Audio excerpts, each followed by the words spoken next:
Hey, and welcome back to Game Talk. I'm your host, Ahmed Mian. Today I'm joined by Connor. Hey, guys. And Mike. Hello. And I do have to mention the elephant in the room here. It has been a long time since an episode of this show has come out, and for good reason. I've been extremely busy with work, extremely stressed out, and I have not really had time to enjoy my life, but that period of time is now over, and your regularly scheduled programming should resume now. So, good to be back with you two. We missed you. Yeah, thanks. I've been ranting. And I've had speaking of COVID. ranting, yeah, you had COVID. We I can had talk COVID. about that. Yeah, that was a fun time. No, I've just not had an outlet. I've been insufferable to my friends. I like this podcast as an opt-in, opt-out way to rant at my friends about game design and stuff, and they've been getting it unfiltered this past month. Yeah, interesting that you both choose the word rant, because I think a lot of that is going to be happening this episode. Because Mike had I was going to say brilliant idea. Audacity. I don't know if it's a brilliant idea yet. I guess we're going to find out. Mike had the idea to make this episode all about our gaming hot takes. So we're all going to say things this episode that we're going to disagree with, that you listening to the show are probably going to disagree with, but just keep in mind, these are just fun opinions, and at the end of the day, we all love gaming and have strong opinions about them. That said, you're all welcome to join us on our Discord to tell us how wrong we are. Oh yeah, I'm gonna become the public enemy of this podcast very soon. Click the link on the description of the episode to join our Discord and talk to us there. Now, Connor, you had just now suggested some rules for a sort of game we could play with this. Do we want to hash that out right now? Yeah, I thought it would be fun to if all three of us agree with a take, then that's a cold take. Yeah. And I'm thinking if you can get one person to agree, one person to disagree, I don't know. We'll have to fudge it with that, but I think we can probably take a vote to say whether or not it's a hot take, a cold take, or a bad take. So no warm takes? I think there's room to play in the space. Okay. So let us start with the star of the show here. Oh, Mike, no.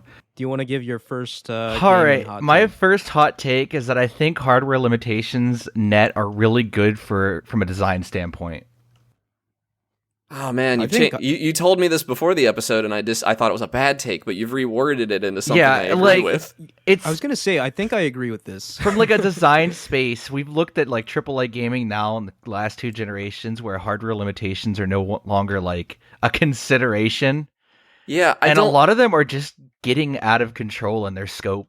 See, that I don't agree with. I think as a designer, I have fun. As a game developer, I have fun with hardware limitations. I think they make things more interesting. It leads to creative solutions to problems. But I think if you're saying that gaming has gotten worse because hardware has gotten better, I think that's just wrong. I don't think in the small space, but on the grand scale of AAA games and blooming budgets, it's kind of going out of control, and we're going to get to a point where game development is unsustainable because these publishers don't want to tell their devs no anymore. So on the financial side of that, I do agree, right? This is not sustainable, and we're quickly careening towards a crash. Yeah, and I agree that games are bloated on a design level. But on the quality side, I don't know if I agree, right? Obviously there are a lot of copy-paste open world games, but there are a lot of really cool open world games that are innovating on the genre and pushing it forward too. So yeah, and I also just don't think a lot of the feature creep and stuff is because of hardware. I think a lot of those games could have also happened on the Xbox 360. There's nothing stopping you from putting a pointless skill tree on an Xbox game. I think it's also a matter of no one's telling people no. They're just yeah, add it. The consumers will love this.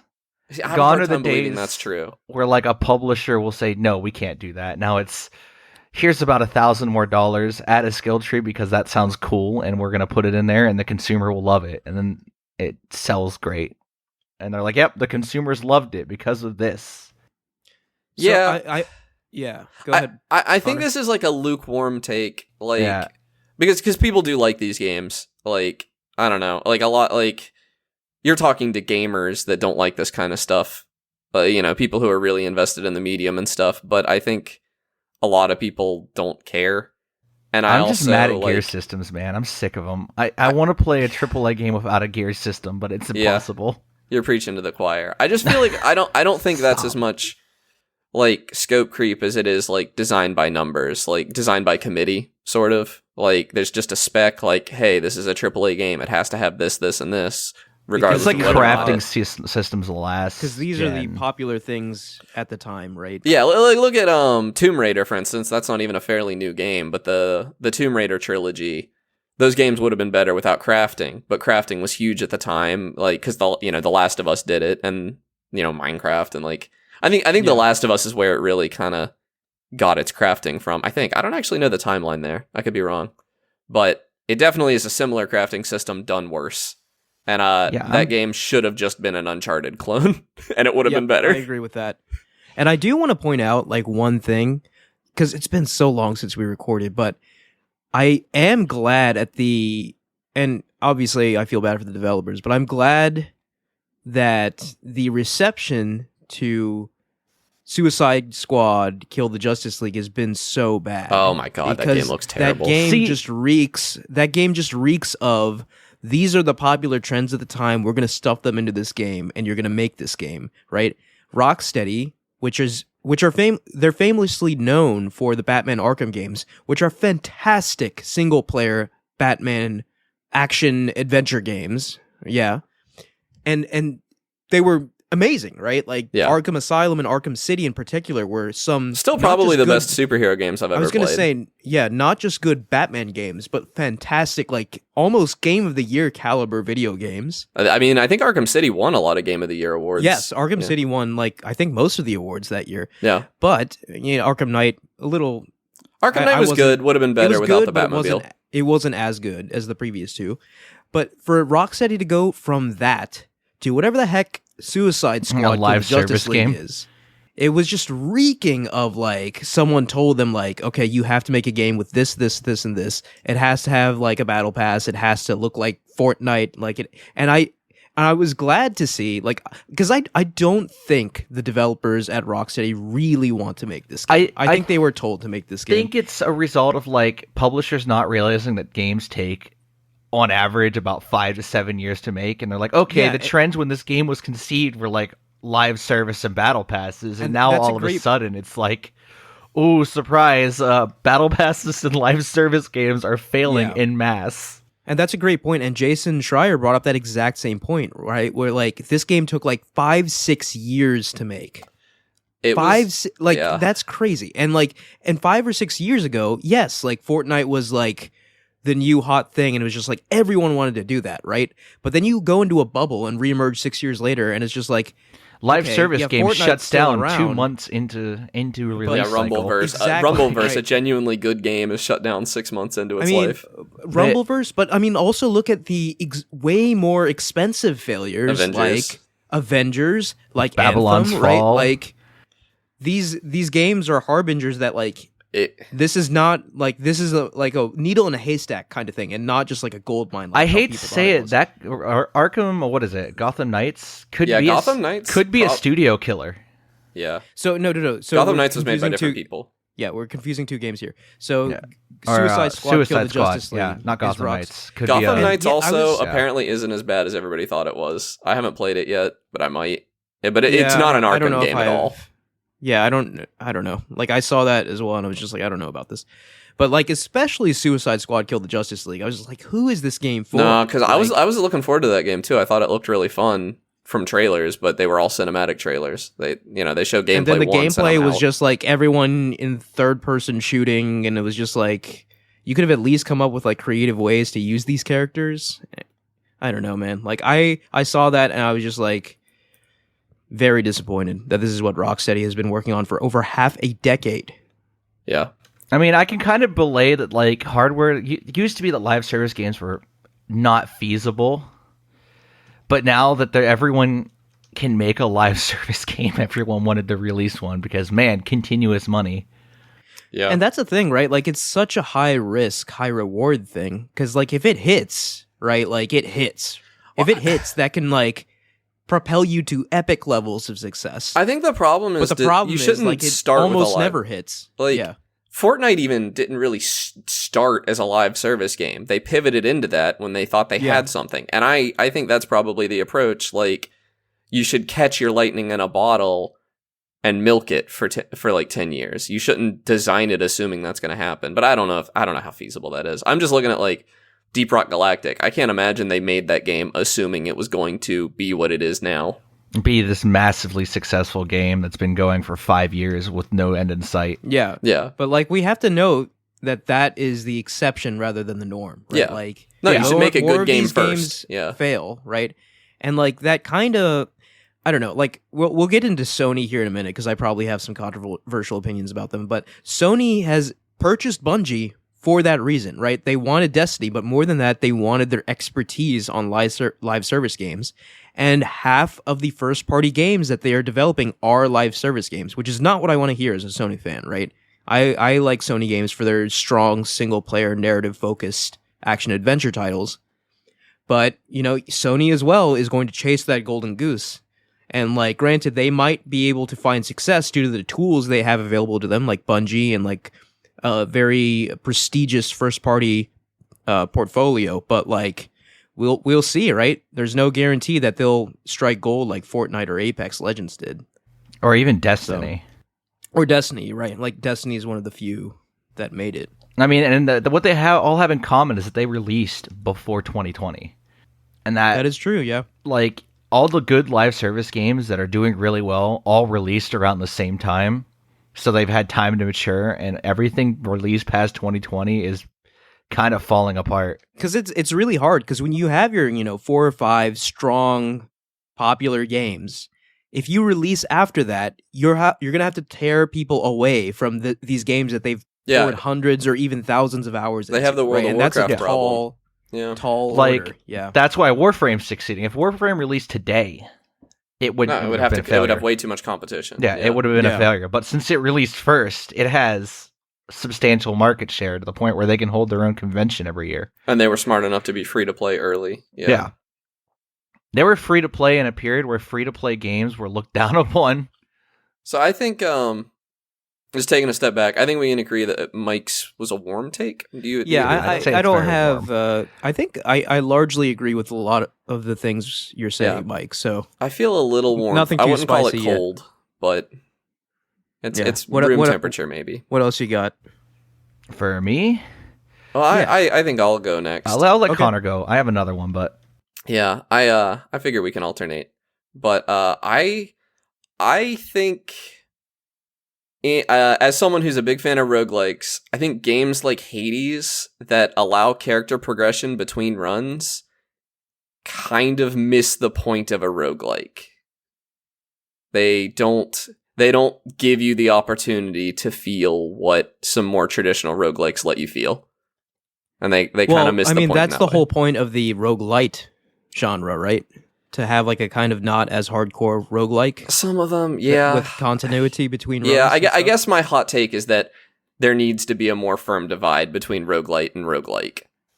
Because they all are under one category on Steam, and it's very difficult for me to tell what I'm getting into. Okay. I mean, like, I could see that. There's nothing controversial about that. Okay. I will say that I do really... First of all, I love Hades, right? I know you like Hades. Yeah, I guess my hot take is that Hades is just okay. But as a roguelike, I think it's a pretty good game. And I do think that it deserves some kudos because I think it brought a lot of people into the roguelike genre.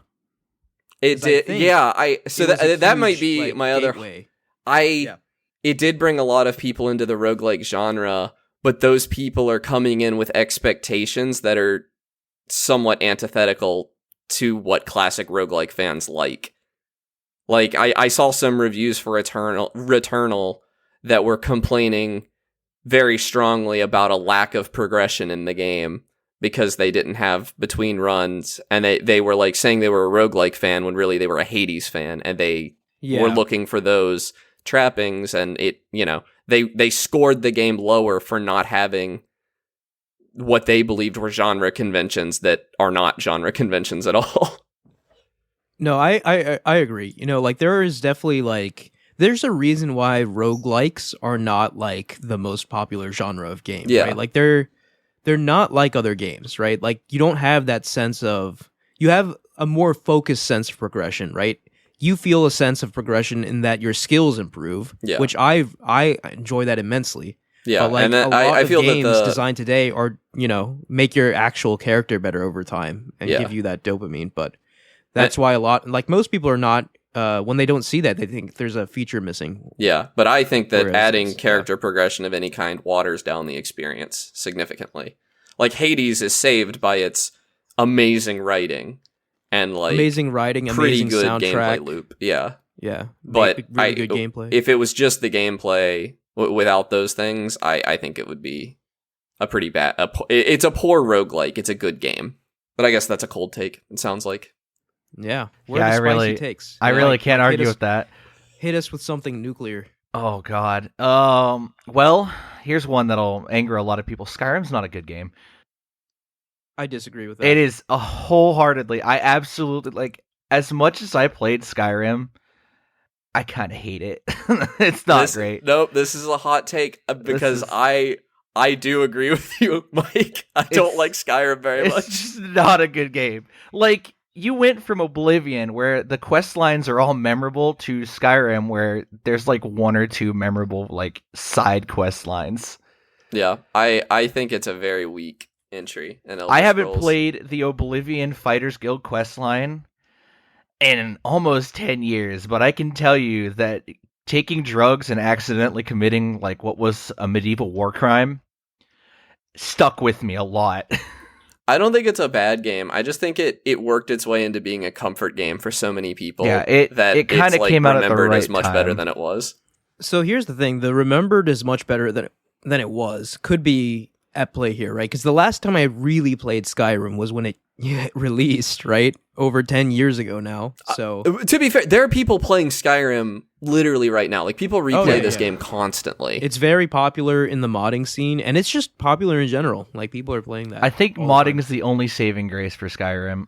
That's But no, okay, another so take in its own. From let's see, 18-year-old. How old was I? No, I was way younger than that. 15-year-old. It came out in 2011. 2011, yeah. Yeah. 11, 11, 11. I will never Okay, forget. so I was like 16 or 17 years old. But from 16 or 17-year-old Amid, right? Like that game nailed the feeling of adventure, right? And I still like remember that. I don't know if I'd feel the same way if I played it now, but like just getting lost in the world, I'd often not even select a quest and just like wander around and like mosey along and you know whatever I found, that's what I ended up doing, right? Like I still remember just like exploring and stumbling upon the College of Winterhold, and I was just like, this is insane, right? There's essentially like a magic castle like all the way up north that I had no idea was even there. It got that right. Yeah, like it did a good job on that. But the enemy variety, like I felt like I played like 100 hours of Skyrim and 80 of them were spent fighting bandits. Yeah, And like I mean, nothing felt like it had any consequence in Skyrim really, in a way that it did in Oblivion. like playing Oblivion first kind of made Skyrim feel worse. Yeah. Which I think a lot of people guarantee feel you that. Like people who play People Morrowind felt think the same that about Oblivion. Morrowind, yeah. But like, I it never watered down a lot of the RPG mechanics, which is rich coming from me, resident RPG mechanic hater. But like, It an got RPG rid should of have the good RPG good mechanics. parts of the RPG mechanics and just kept like, hey, you go here, you get loot. And I think it also started the general, here's the end of dungeon loot box that Bethesda's relied upon for 3 games now. I haven't played any Fallout, so I can't attest to that. But I do. Fallout 3 came out after Skyrim, right? No. Yeah. Really? No, it came yes? out before, I'm not sure. actually. Yeah, it Okay, came out on that's what I 360. thought. Yeah. Because I thought New Vegas I came still out before. I still maintain that Skyrim is their last truly great game. I don't know if that's a hot take, but that's what I believe. Makes sense to me. Bethesda. I can't say I haven't played any of them since Skyrim. I played Fallout 4, and I saying that's a bad game is like a lukewarm take at best. Yeah.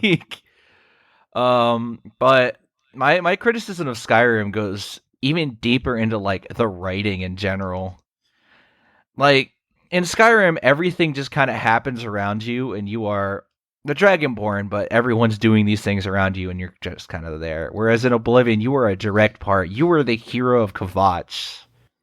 See, I kind of like that approach in Skyrim, right? Like, you're just kind of getting wrapped into the bigger story. Like, granted, you are the chosen one. That's but, like, subjective, there are all these I think. Yeah. And stories the thing, around you. That even you the get thing to about take part in. Oblivion is like you weren't the main character of Oblivion even then.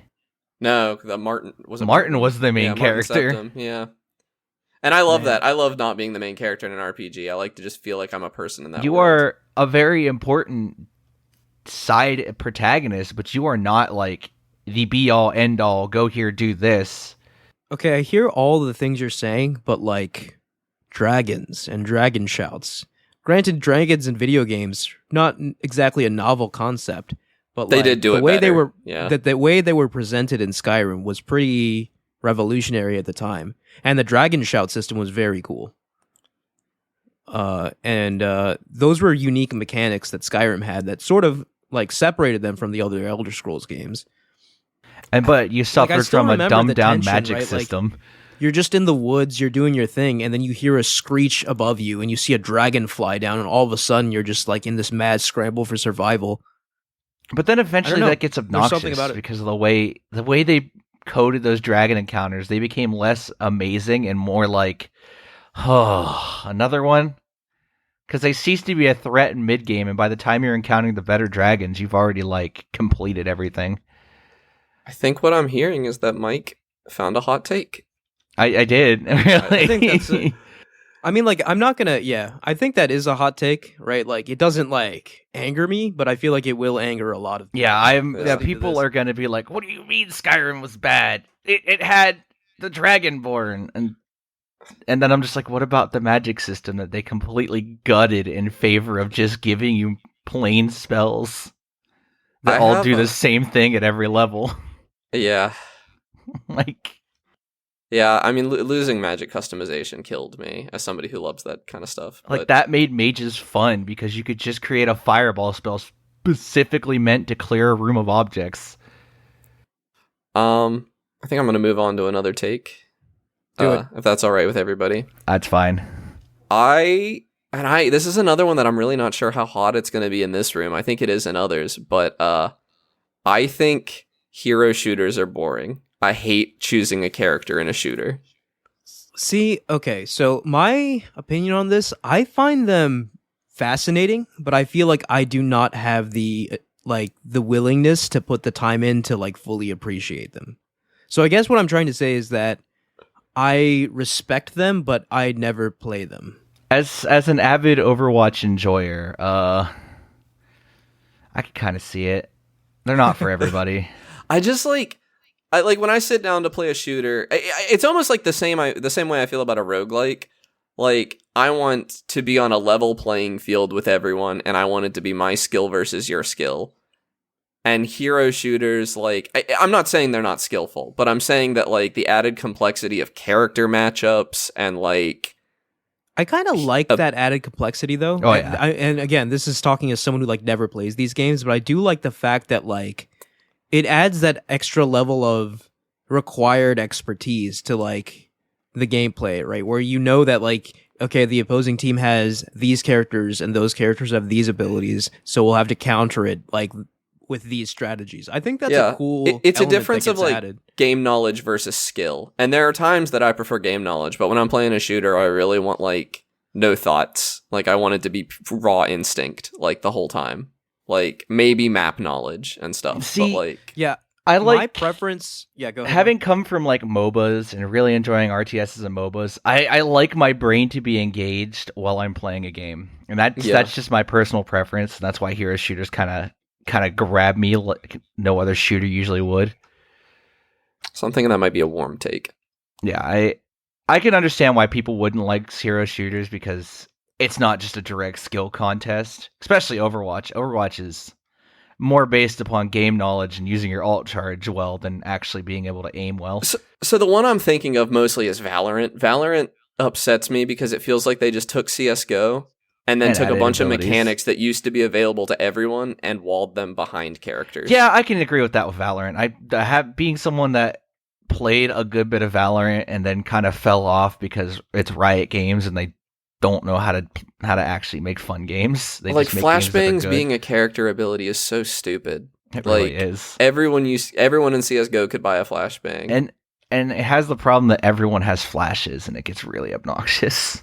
Yeah. So, I don't know. Ahmed, I think I detected another hot take buried within that hot take, Mike, when you said Riot doesn't make fun games. I agree that's with not that. a hot take. No, listen. yeah. As someone No. who's in the League community, So- every single League content creator has left That's League true, of like- Legends because it's not a fun game Well, anymore. no, here's the thing. Every League player I talk to, like, all they play is League, but they also hate it. Like, Yeah, it's no, I don't not. think- That's like a cold take. That's ice. I don't. cold. Yeah, League of Legends being a bad game is the most universally accepted take in the world. I literally watched a League so- creator leave League because, and I quote, "The game's just not fun anymore, and Riot's not making any effort to release fun game modes." Yeah, I'm just saying, like, if you ever go to Twitch at, like, any time during the day and look at the League of Legends numbers, that shows you how many people would probably disagree with this take, but don't Listen, get me wrong. okay, Like, I don't okay, really care either I'm way. gonna use a word here. I've realized this. People just like being cucked by League, where they watch someone else get completely screwed over by solo queue instead of them getting screwed over by solo queue. I found this out like 2 nights ago when I was watching a friend play League. It's like, yeah, this is much more enjoyable Yeah, because that's I'm exactly not how the I one feel about getting Sea of Thieves. destroyed. I'm not the one getting completely wrecked by Yeah. solo queue, so I'm enjoying this. Yeah, like, I feel like there is a lot of, like, I guess, value in the negativity for League, more so than, like, any other game I know of, right? Like, there's, like, people are negative about it, like, all the time, like, in-game, out-of-game, and yet it is still, like, one of the most popular games on the planet. Yeah, it's so. like it's loved. I haven't played it in over like a month and a half, so I mean, I'm free. So I've got another one. I think this one's gonna hit a little harder. Okay. I'm gonna phrase it in a way that's not very controversial, and then I'm gonna say something that is. Okay. And I've said it on the podcast before. That's how I know it's a pretty hot take. If I have to play any amount of your game where I'm really not having fun to get to the part where I'm having fun, this is a bad video game. And here's the hot take part. All of the Xenoblade games are terrible. They're bad video games, and agree. everyone who likes them is wrong. Agree. So Hard I've agree. I've never played them, right? But I know enough about those games to know that, like, you have sent people into a flying rage with that comment. People love those games. No, I don't and those games, it's so frustrating. I have Xenoblade Chronicles 2, and I played it far enough that I got to the part where it's kind of fun, and every once in a while I feel the urge to go back to it. But then I remember that I'm just kind of mad at it for making me play for 20 hours a boring video game to get to that point. Like, video games need a hook, and a lot of game developers don't think they need a hook anymore. They think the box art is the hook. They think the marketing is the hook. And that once you've bought the game, you're there. Like, you have to play until it gets fun. I have a side hot take to go with this. It's not gaming related. I'm gonna call that the One Piece problem. Ooh, we'll get into that. We'll get into that. I got Okay. one more hot take. Death Stranding does it too. Death Stranding also takes forever to get fun. Everyone will tell you, like, hey, it gets really good around this part, but then you realize around this part's Okay, so halfway I'll into tell the you game. why I think that's wrong. That is because wrong. Yeah. One Piece gets good at. Well, One Piece is okay. It's like pretty fun. It's never bad. It's never bad. It gets good at Baratier, which is not very far in. And then it gets excellent the immediately following arc with Arlong Park. Yeah. Alternative titles include the Naruto problem. I will. Okay, so I want to defend One Piece one more time because you got me. You got me good. But One knew we'd Piece, get it. Ahmed's right. One Piece starts. It's never bad. It starts okay. Like the beginning of One Piece, I Right. was watching it and I was like, this is fun. I don't get why people love it so much. And it was never bad, but I kept watching it thinking like, this is good, but it's not like, it doesn't reach the peaks of some other anime that I've watched. Like, Yeah. early My Hero Academia, I think, is maybe better than like very early One Piece, and like Dragon Ball definitely has higher highs. But then once you get to Arlong Park, One Piece is cemented as the greatest of all time. Like, So, I mean, a lot of people, and this has nothing to do with video games, which is hilarious, but, you know, you've opened the genie, so it's going to happen. I've produced a hot take inside of a So, hot like, take. if you watch Arlong Park and still think One Piece is bad, I would say that just don't watch yeah, it. you'll never 'Cause, like it. it's not, It does not get it's better. Not, like Arlong Park encapsulates why One Piece is wonderful. Actually, it does get better, but if you didn't like better. Arlong Park, you're not going to like the best parts coming up. But that's the thing, like, when taking One Piece as a whole, right, like, you quickly, new fans I've seen quickly flip from, oh my god, it's way too big, to, I hope I never run out of this. I hate the idea of it ending. Yeah, I actually started watching One Piece because it was COVID, and I wanted a show that I could just watch forever, and I was very upset when I ran out of it. See, that's the actual trap, right? Yeah. The actual trap is that once you start One Piece, it'll become a major part of your life, just due to how freaking good it is. Like, I've never owned a shirt for another anime before. Like, I don't buy merch, but I have One Piece merch. Yeah. I buy merch, but you not, got me. not, you not got me merch. good. That is a hot take. I got another hot take that'll disturb the show, but maybe not. Wait, we gotta decide. Was my take hot that a game is bad if it's not immediately good? Not really. It's kind of cold. Yeah, I mean, like, especially in 2023, because I know, like, there was a period of time where, like, it was pretty common to say, like, hey, just put, 5 hours into it and then you'll love it. But, like, especially in 2023, I feel like people don't have people time. are a lot more judicious with their time. They're like, yeah, this didn't grab me in half an hour, I'm just gonna move on. I don't know if I agree. I mean, people love Death Stranding. Like, that game took forever to get good.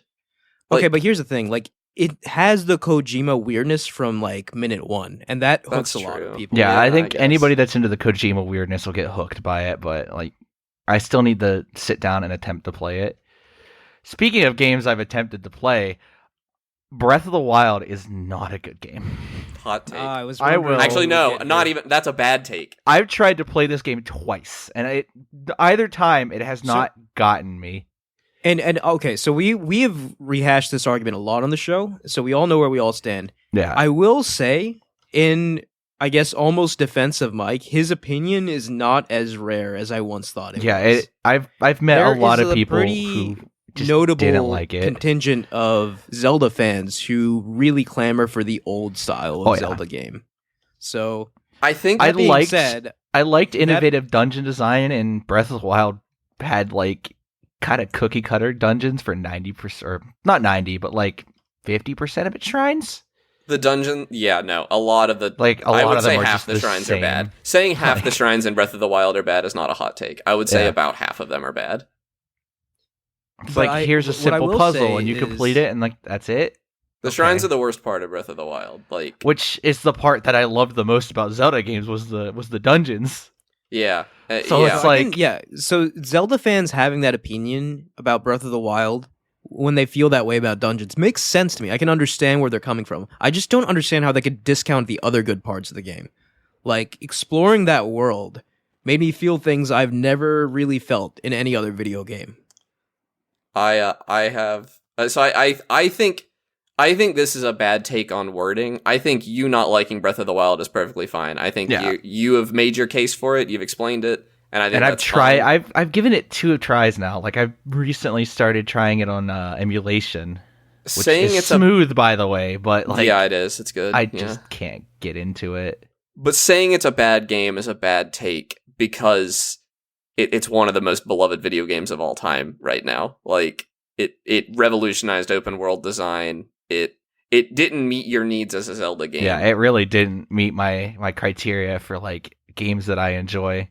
Yeah, but I like focused not a experiences bad game. Because open worlds will just blow me away, and I'll be like, where do I go? Emma, do you have any hot takes for us? I'm thinking, like, I got one. I got one locked and loaded. If you want more time. So okay, let me just go because I haven't really said much of my own opinions here, and I guess this is fitting considering the timing of things. But I think, and I don't. Let me. I know I really like to add a lot of prelude whenever I talk. I maybe should learn how to be more direct. But I do want to say that this is not really a hot take to, like, I think most people who play games. But I do think it is a hot take in the sense that it has become cool to bash this franchise in recent years. But what I will say is The Last of Us Part 1 and Part 2 are both masterpieces and must-play games. And I firmly believe that. I feel like my hot take is that they're not. Yeah, I think most people agree that they're Connor like, here. I think a lot of people think they're peak gaming. I just think I can't say anything about part 2. I do think part 2 is way better than part 1 also. I think there's like a problem with both of those where like the narrative's like, hey, killing people and hurting people is not good and we should do it. But the gameplay loop's like, hey, kill and hurt this person. I think that the last dissonance. Part 1 has an even greater problem now, which is that I feel like that now that the HBO Max series is out, there's no reason to play The Last of Us Part 1 because the HBO series is better in every way. The HBO series is fantastic, but it basically just takes part 1 and cuts out the gameplay. Right? Yes, like, which is so you get the best part of part 1, took out the bad part. Like literally, it's not bad. Like I don't. It's get not why bad, you guys but it's just this. fine. It's not like the encounters are all extremely tense on hard difficulties. Like I mean, if you're playing it on normal or below, like I could see how it's just tedious. But like I've said this before in the show, you really have to scrounge for every scrap of resource in that game if you're going to survive. Oftentimes encounters go down to the last bullet, and which just speaks to how well the game was designed. But I think if the game is only excellent if you play it on the highest difficulty, it probably should have pressured me to do that more strongly than it did. I feel like because I played it on normal because that's my default. Oh god, I have setting. another hot take. And like I didn't get the good experience, I guess, because like what I remember from The Last of Us is throwing bricks at clickers and like never wanting to shoot my guns if I could avoid it because I was too afraid of running out of ammo. So I just threw bricks a bunch. And I remember walking around with planks and solving weird water puzzles with Ellie. The only part of the game that I remember being like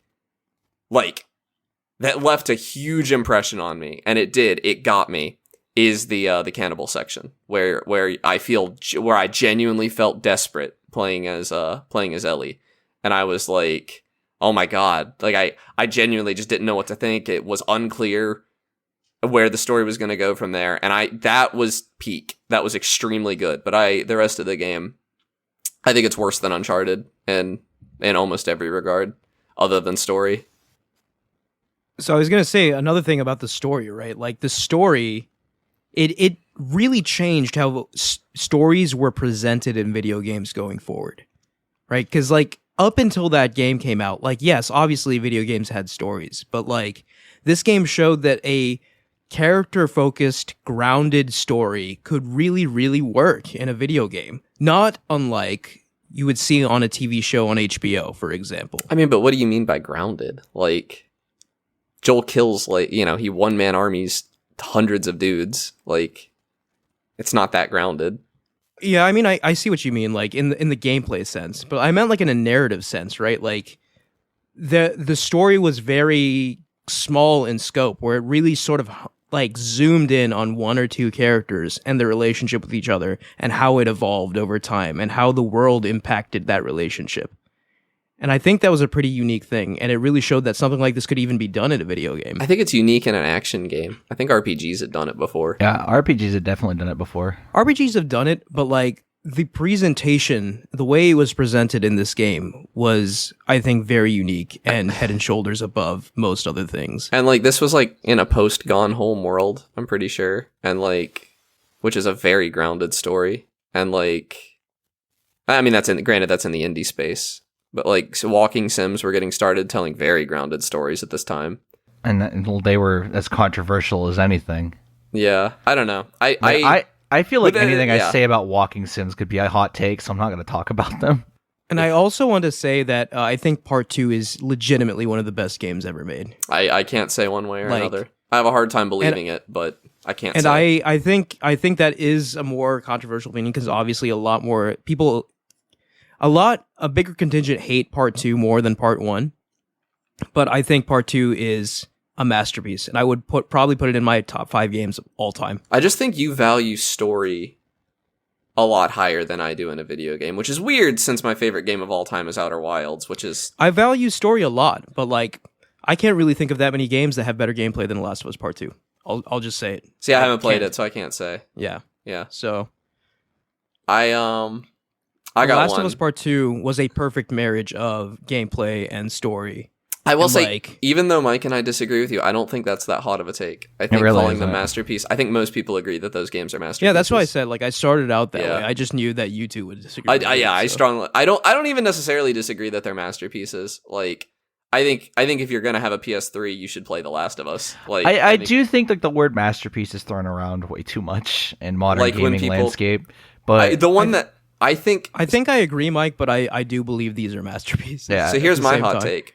I think greatest of all time, or one of the greatest games of all time, gets thrown around way too much, especially with regards to The Legend of Zelda: Ocarina of Time, which has been Majora's surpassed Mask is by better. almost every single Zelda that came after it. Majora's Mask is like a more refined Ocarina of Time.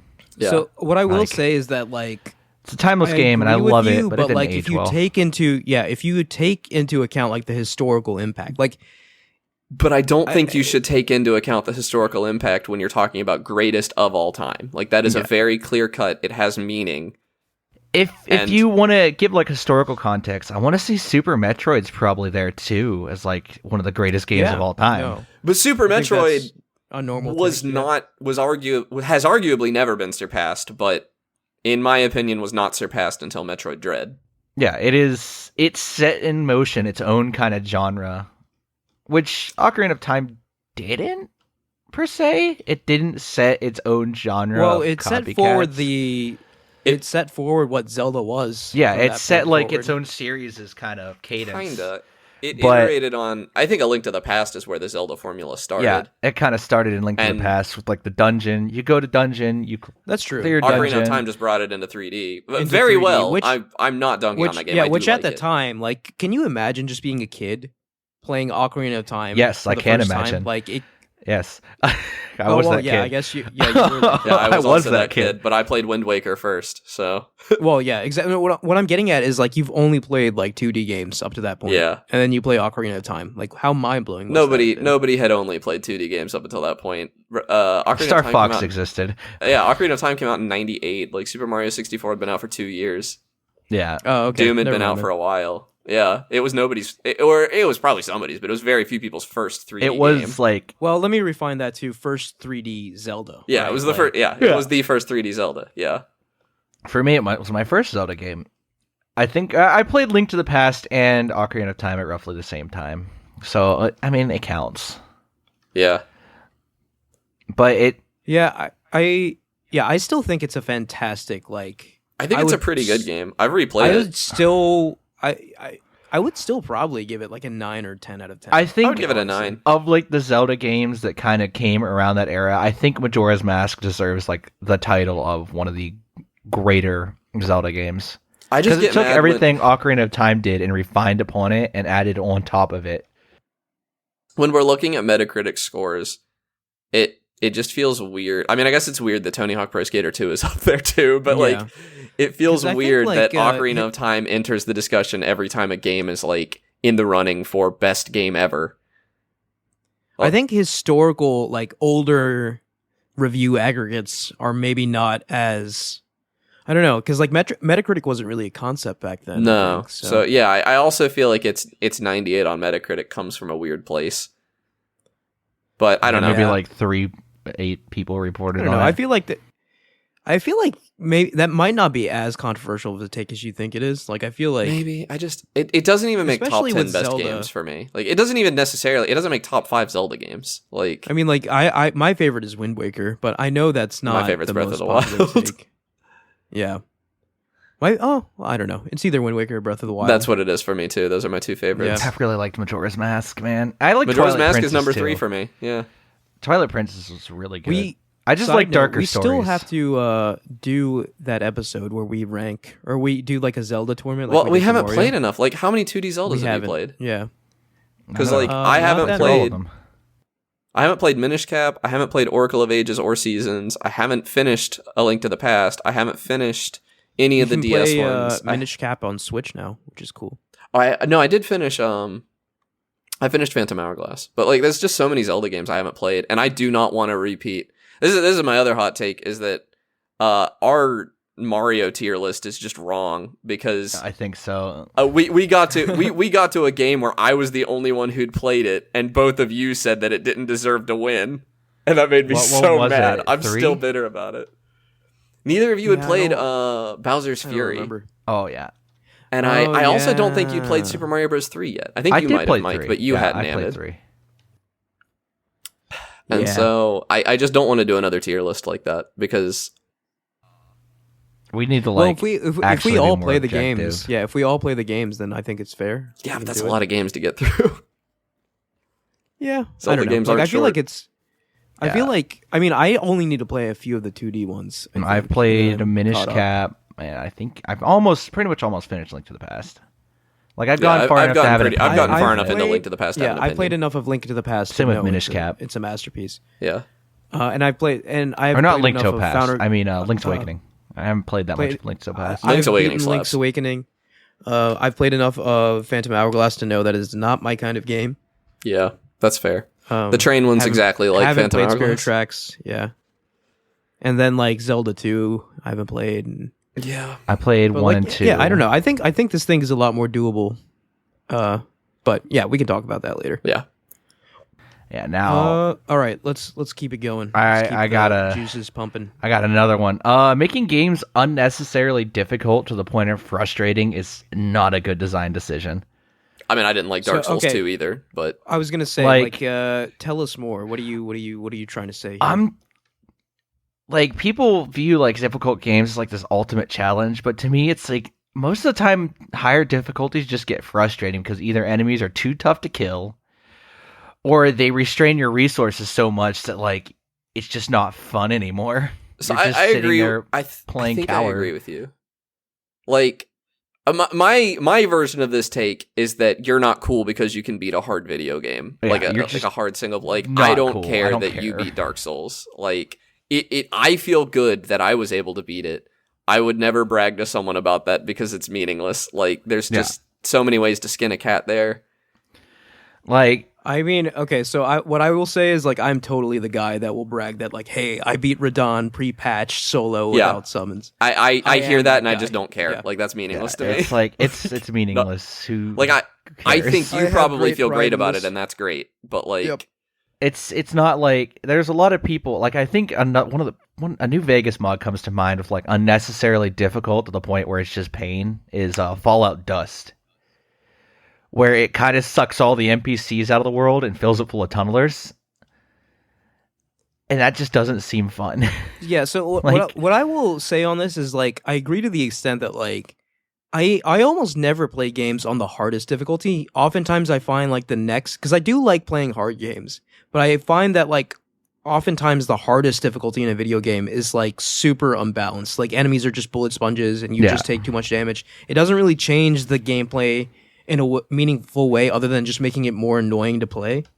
But I Yeah, do this think happens a like lot. hard modes for me are generally the sweet spot where like it's challenging, but like it's not like mind-numbingly frustrating. Like so, I played through Ace Combat 7 on Ace, the hardest difficulty, and it felt every enemy died the same amount of hits. It's just that they were way more accurate with their missiles, so I had to be better at the game to complete the game. yeah, there are And it games was that less are, like, oh, I just have to use more of my resources, more of, oh, I just have to be better at the game. there are games like- that are designed for their hardest difficulty. Like what Amit is Doom saying, The Eternal. Last of Us is designed, but The Last of Us didn't communicate it very well. I think a game that does communicate it pretty well is Doom. Doom is made to be played at Ultra Nightmare, Yeah. Oh, as yeah. far as I can tell. And that is the most fun I've had in Doom Doom. Eternal especially, because it forces you to use everything in the game. Yeah, to Doom Eternal, I complete an played through encounter. on Nightmare, I think, or whatever the one under Ultra Nightmare is, and then I went back and played through it on Ultra Nightmare once I was a little more confident, and like, yes, that was the right way to play the game for me because I needed that first ramp up to learn the game, and then it was like Even it was a like, dance in Ultra Nightmare. Like, I yeah, was every just one single with the combat game. encounter in Doom Eternal is built around, hey, use everything you have in your arsenal to complete this. Yeah, and I had another game. I mean, Dark Souls, obviously, it has the one difficulty because they're designing it very intentionally around this. I had another one. But oh, even Dark Souls has mechanics in game to make the game easier that you just have to like. yeah, that's true. It's yeah. up to you to discover, but like they're there. But it's mechanically built. Like the design is critical to the game. Like I agree. I don't like an easy mode. I think you could add an easy mode to Dark Souls as long as you're saying like, hey, like we designed the game for this mode. I think the wording is important. Yeah, I mean, like, it's Devil May Cry is another one. Like Devil May Cry, I feel like playing the game through the first time, you can have a good experience, but you haven't really experienced Devil May Cry until you have gone back. Well, this is true of like 3 and 5 at least. I didn't bother with 4. Like and a game like 1 Ghost doesn't have it, Runner's but like hard. you want to go back in the harder difficulties because like some of the combos, like none of the enemies even have enough HP for you to do some of the bigger combos in normal mode. You got to go back on a harder difficulty to like get some of the higher ranks. At least I did. Like I couldn't get there. The enemies were dying too quickly. I couldn't get my rank high enough. Like, I think Ghost Runner it's supposed to be hard, but it's not hard enough to where you're just bashing your head against the wall, because you can kind of figure out what killed you. Yeah. Or what you did wrong, and then you just optimize past that. But there are games that are just like, hey, you just have to bash your head on the wall until eventually you exceed. And that's a game with a bad hard smart mode. Uncharted has decision. terrible hard modes. Uncharted, like... Oh, crushing made me want to kill myself. They're just not fun. Like, they just add man. more enemies and more health and stuff, and I just, like, this And, isn't fun. Like, It's, tune up the another AI. game, like, yeah. I guess more recent games, the new God of War games, 2018 and Ragnarok, there are highest difficulty mode is Give Me God of War, and those that difficulty just makes each enemy No, like a bullet sponge. I'll be right? playing that Like, on you just easy have- mode. Like, the game... Easy, really? No, I found the combat in God of War 2018 pretty boring. I just You are out of your mind. I just wanted the story. It adds You a are gear out of your system too. mind. Yeah, and that was another thing. Everything was a bullet sponge for me because I forgot about the gear system for like 10 hours. Well, that's like a you problem, man. yeah. Yeah. Okay. So like, Well, it'll be a solved problem when I play it on easy. I Yeah. guess play the game however you want, but like God of War has an exceptional combat system. It was fun. Like, you can transition the way you transition between weapons, and like the additional weapon that I will not name in God of War Ragnarok, right? Like, I don't know, man. Like, I thought it was fantastic. The additional weapon that no one could ever guess. I think, like, there are a lot of games, and the game community will shame people who are playing on, like, the lowest difficulty. Like, that matters. It's a game. You enjoy it how you want to enjoy it. Stop, like, gatekeeping there because are someone games that can't are, like- complete a game on hard. There are games But that here's are the like okay. popcorn Enjoy it for how me. you want to enjoy it, but when you come out here with a take like the combat in God of War is bad, I'm just like, what? I just thought it was fine. Like, I don't know. It did not engage me that much. I wanted it to be on an easier difficulty. I don't remember if I was too stubborn to turn it down or not. But I definitely felt Yeah, like some of that's the crazy. encounters, like I don't know. I wasn't dying a lot or anything. I was just kind of like bored by the end of most of the encounters until the end of the game. There was like when you're in hell or whatever, there was like Yeah. I was like on the elevator out of it, and there was like a sudden difficulty ramp where I kept dying, and I just didn't have the gear for it, I think. And there was no way for me to leave to go get the gear, and I was just not having a good time at all. I didn't think it Yeah. was boring. Like, I don't know. I think that kind of ties back to my whose hot take was the gear system. I think I don't that know. was the I first hate hot gear take I systems. said. No, that was I the do first hate hot gear. take, because Yeah. gear systems are like a major bugbear in gaming right now, and I'm kind of sick of them because I don't want to really think about what +1 to poison damage is. No, I want a defined experience that like I want the developer to know how many hits it's going to take me to kill this bad guy, because See, I appreciate both of those things. Like, I like the tightly curated like gameplay, but I also like, hey, you can build this character into like this direction, this direction, this direction, or this direction. You can kind of make the character your own by giving them certain, I guess, attributes or traits that you can find by like, again, like getting gear and stuff like that. I like it when they really commit to it, like in Dragon Quest, but like, I don't know, God of War 2018 did not commit to it. Like, it just felt like I got to a point where my numbers weren't big enough, and I had to interact with this system I didn't like to make my numbers big enough so that I could play the game. So I agree in the sense that like the gear system in God of War wasn't fantastic, but I will say there was gear that really did change your abilities. Like I mentioned in Ragnarok, and I think this was in 2018 as well. I got a piece of armor that gave me witch time, right? So like then I could start timing my dodges at the last second and it would slow down time, and that's a pretty major gameplay ramification. And there were other like pieces of gear that would like actually change gameplay mechanics as well. I just think maybe they should have made it more like the fact that I was just able to ignore the system entirely for like 10 hours and then it suddenly started becoming a problem. Like, it should have either been forced on me more earlier or never been forced on me at all. Honestly.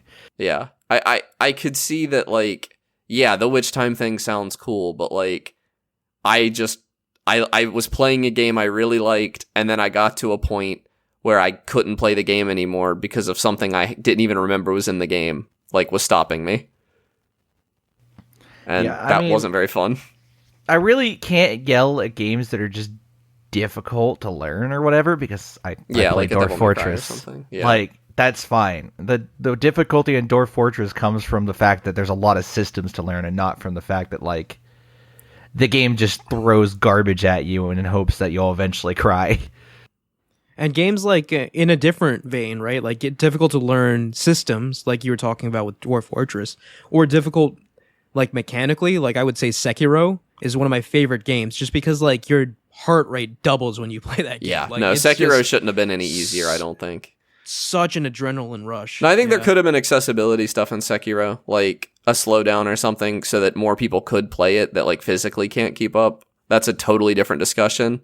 Yeah, I mean, like, if we're talking about, like, accessible From Software games, like, Sekiro was their least probably accessible, because they were just like, this is what it is. There's no magic. There's no way to make the game easier. Just present it. Have fun. Yeah. Like, difficulty and accessibility, I think, are two different discussions, and I just want to say that because I'm not against accessibility features at all, but I think that it should be clear that when you use those things, you're moving a little bit away from this clearly tailored experience that most people should be playing. It doesn't hurt anybody for it to be there, but it just, for reasons like, hey, like, Ahmed likes The Last of Us, and I don't like it as much, and we, like, literally played different games. Like, the version of the game I played wasn't as good as the version that Ahmed played, it sounds like. Because I didn't play it on the right settings, and I just didn't know that. So, I don't know. Yeah. I don't like gear systems. Gear systems aren't good. I think that's not even a hot take in gaming right now. It's just a take. And that's in games that they don't belong, like, that I feel that they don't belong in. Yeah, don't just go putting a gear system willy-nilly into a game that really doesn't need it. Like an RPG, that's fine. And Valheim, I'm glad it's there, for instance. Valheim, it makes sense, because they actively give you stat bonuses that are meaningful. But, like, God of War, it gives you a +3 to something. Like, what does that even mean? Here's a +3% to poison damage. I also like skill trees that just give you numbers. God of War definitely, like, pretty accurately defines what each piece of gear is giving you. So that's like a disingenuous argument. But, like... Well, I know what it's giving me. I just don't, like, care. It doesn't matter. Yeah, I don't want to just change numbers. I just don't want to change numbers. I want something that's more... Like, Valheim's gear system is like, hey, this gear gives you frost resistance. Okay, I can use that. Or this one doesn't curb your movement speed as bad, so you can use that. Like, the thing about Witch Time is great, but, like, the vast majority of the gear was just numbers changing. Yeah. Which is why I didn't want to do it. I didn't, to the extent I didn't know that there was anything else there. Yeah, numbers changing in this to the extent that, like, hey, your health is now higher, or hey, you do more damage, or hey, your runic cooldown is now shorter, right?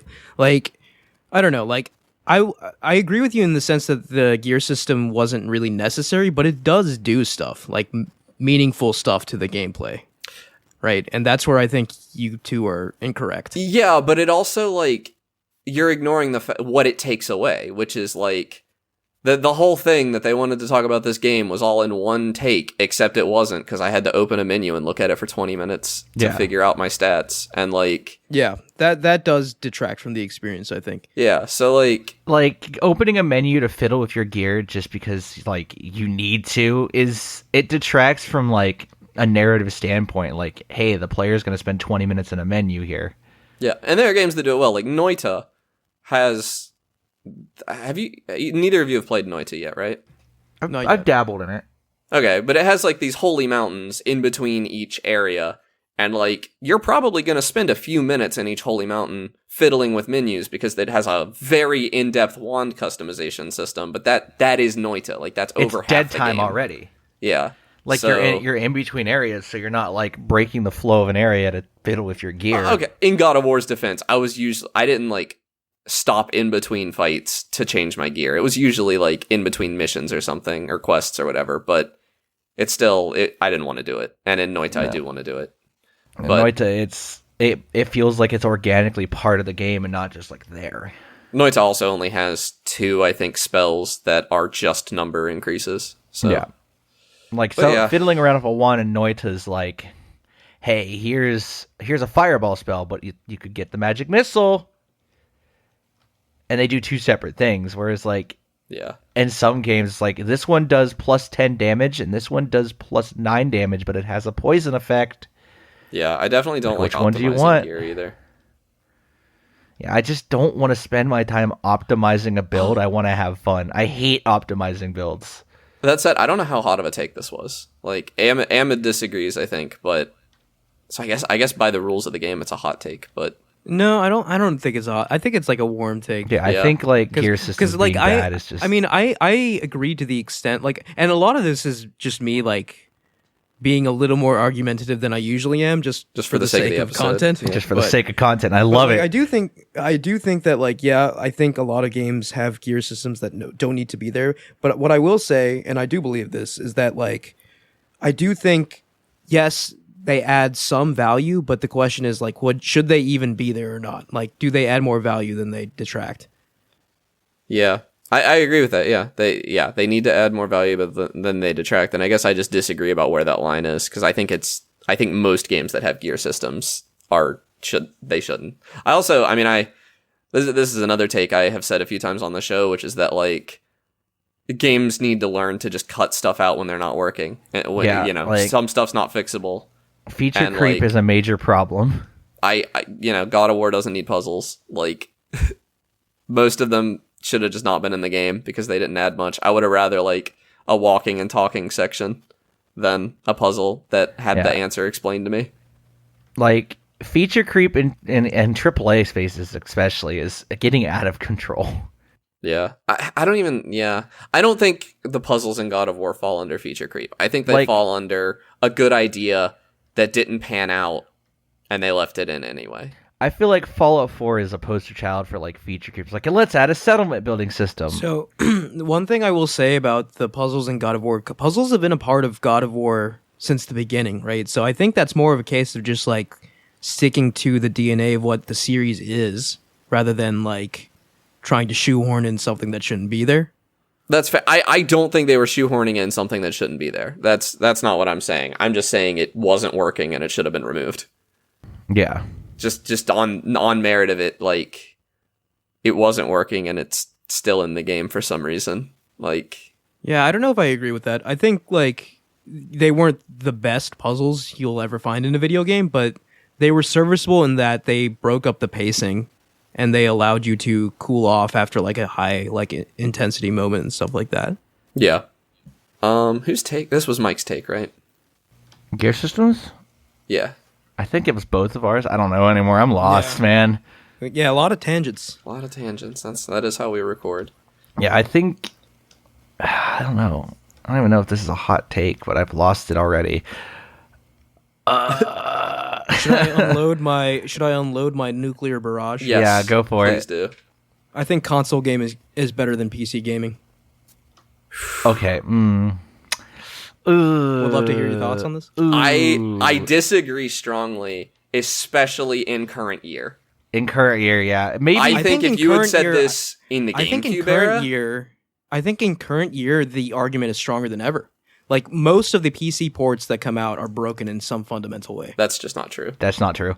Every single Digital Foundry video I see about a PC, That's because port they is only like, make this videos game about is the broken ones. Yeah, they literally only make videos about the ones that get clicks. Those are the They ones don't that talk get about the views. good ports. Well, Yeah, all of the popular big games I see, that's it AAA seems space like that for is you. the case. The only Yeah, in the AAA space. I the guess. only super broken port I've played recently was Elden Ring that I can remember. Like, I mean, Wulong's having a lot of issues too. Wolong, but like, Dead Space, like no, I heard the basically- Dead Space game ran fine. What do you mean? Yeah, I Wulong's thought there running were fine for issues. me. I can't Yeah. speak to that. Yeah, I've heard nothing but good and things Elden about Ring Dead ran Space. fine for a lot of people. But no, I think PC gaming is better now than it's ever been. I also think console gaming is worse now than it's ever been. Because we're getting parity now between the two platforms, and it's kind of coming out worse for the consoles. Yeah, I still think like a tailor-made game for a console, like whether it be a PlayStation exclusive or Nintendo exclusive, generally blows things that come out on everything, including PC, out of the water. performance-wise, you mean? Just like as a quality of the game itself. Oh, that's just not true. That's not true.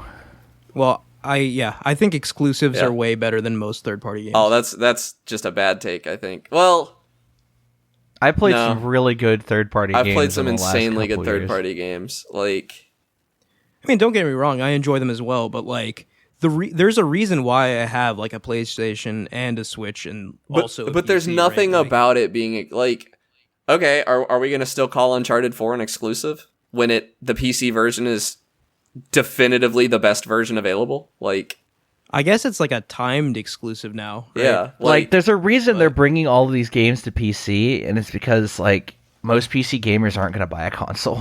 and like Spider-Man was this Right. like I'm one of huge those. exclusive for the PS4, but like if you want to play the best version of that game, you have to play it on PC now. Like, Yeah. if you want to Yeah, I mean, have granted, ray you have, like, tracing over if you have 100 a PC that can do those features, yeah. Those are okay, getting more but and then more like affordable let's take now. a step back. You say I'm somebody that has the most common graphics card on Steam, the 1660. Yeah. But now I can play at 1080p, probably decent settings. I can play PlayStation exclusives, Xbox exclusives, PC exclusives. Like it all comes to PC. Like Yeah, the fact that it's all coming to true, PC now but I is... think there is something about, and I know this is a me thing, but there is something about that day one experience that I really, really love. That's why I have to get like all the consoles day one. Any new release I get, like any, like for example, a new PlayStation exclusive that I'm really interested in, I get day one. I mean, I get the Xbox I'm not gonna games wait day for it one. I'm not gonna wait for it to come they're to on Game Pass. PC. They're coming to PC on Game Pass now. Yeah, I just Like Microsoft realized if they just put things on PC, there's no reason to own an Xbox. Yeah, I And think at that's the a hot same take. time, I think you they got don't us. need to Yeah. care. It is a hot take. It was a which very is why I hot saved take. it for I last. strongly disagree. The only I even as someone who has endured some pretty I was ports. on PC during the 360 PS3 yeah, me too. era. and, Oh, that was brutal. it was not great. And even then I was singing the praises of PC because we Yeah, it was get still good. PC. So when PC gets an exclusive, it's because it's a game that is not going to work somewhere else. And when consoles get an exclusive, it's because of business trading. Like Noita is a PC exclusive. Nah, I guess they could probably. Noita has controller support. Never mind, that doesn't work. Like usually when something comes out on PC, it tends to disrupt the market. Like Stardew Valley. Yeah, yeah. I mean, a lot of that's games not come PC That's first. not an exclusive though. Yeah, It things was. come to PC first. It was, yeah, it was But, PC like, first. Things come to PlayStation first as well. And I disagree with that. Exclusive exists for a business reason. I think like They 100% especially- exist. They only do. for a It's business reason. literally to bring people to the platform. I can use the DualSense no, on my yeah, PC. No, totally. Like- Yes. They exist to bring people to the platform. But what I'm getting at, the creation of these games is not like some mandated executive thing, right? Like a lot of these teams on Sony and Nintendo's side, they make these games because, well, I don't know for Nintendo's side, but for Sony's, I know these teams make these games because this is what they want to make. Right? Oh, yeah, for They're not sure. being told to make it. But the only reason I can't play that game on my PC is because of a business decision. It's because yeah, I want that's to true. make the most money for our platform and sell more. Because if you Whereas- think about it, like if someone buys a PlayStation and a game, that's a lot of money. But even then, they sell their consoles at a loss, I believe, this generation and last. No, they not sell anymore. them at cost at least. Yeah, I think it costs now. Last generation, they were all sold at a loss, I do believe. I mean, near the beginning, right? Like the price to manufacture these things just decreases over time. Yeah, So I think the eventually they're making money on consoles 360 sold. was sold at a loss at launch. Likely because they were undercutting the PlayStation significantly. They were undercutting it, and as a kicker, they wanted it out first to really steal all that market share, and it worked. Which is why it had so much hardware problems. But it had hardware problems, but it absolutely stole the market share. Nah, I just think, I super disagree. It's a hot take, and you got us. It is a hot take, yes. And mine would be that PC gaming is better, which is also a hot take. But yeah.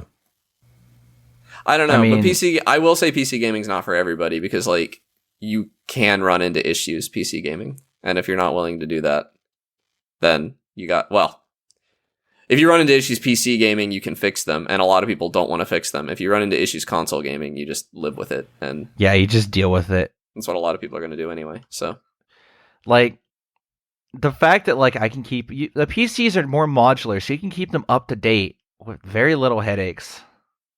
Yeah. And like, I don't have to worry.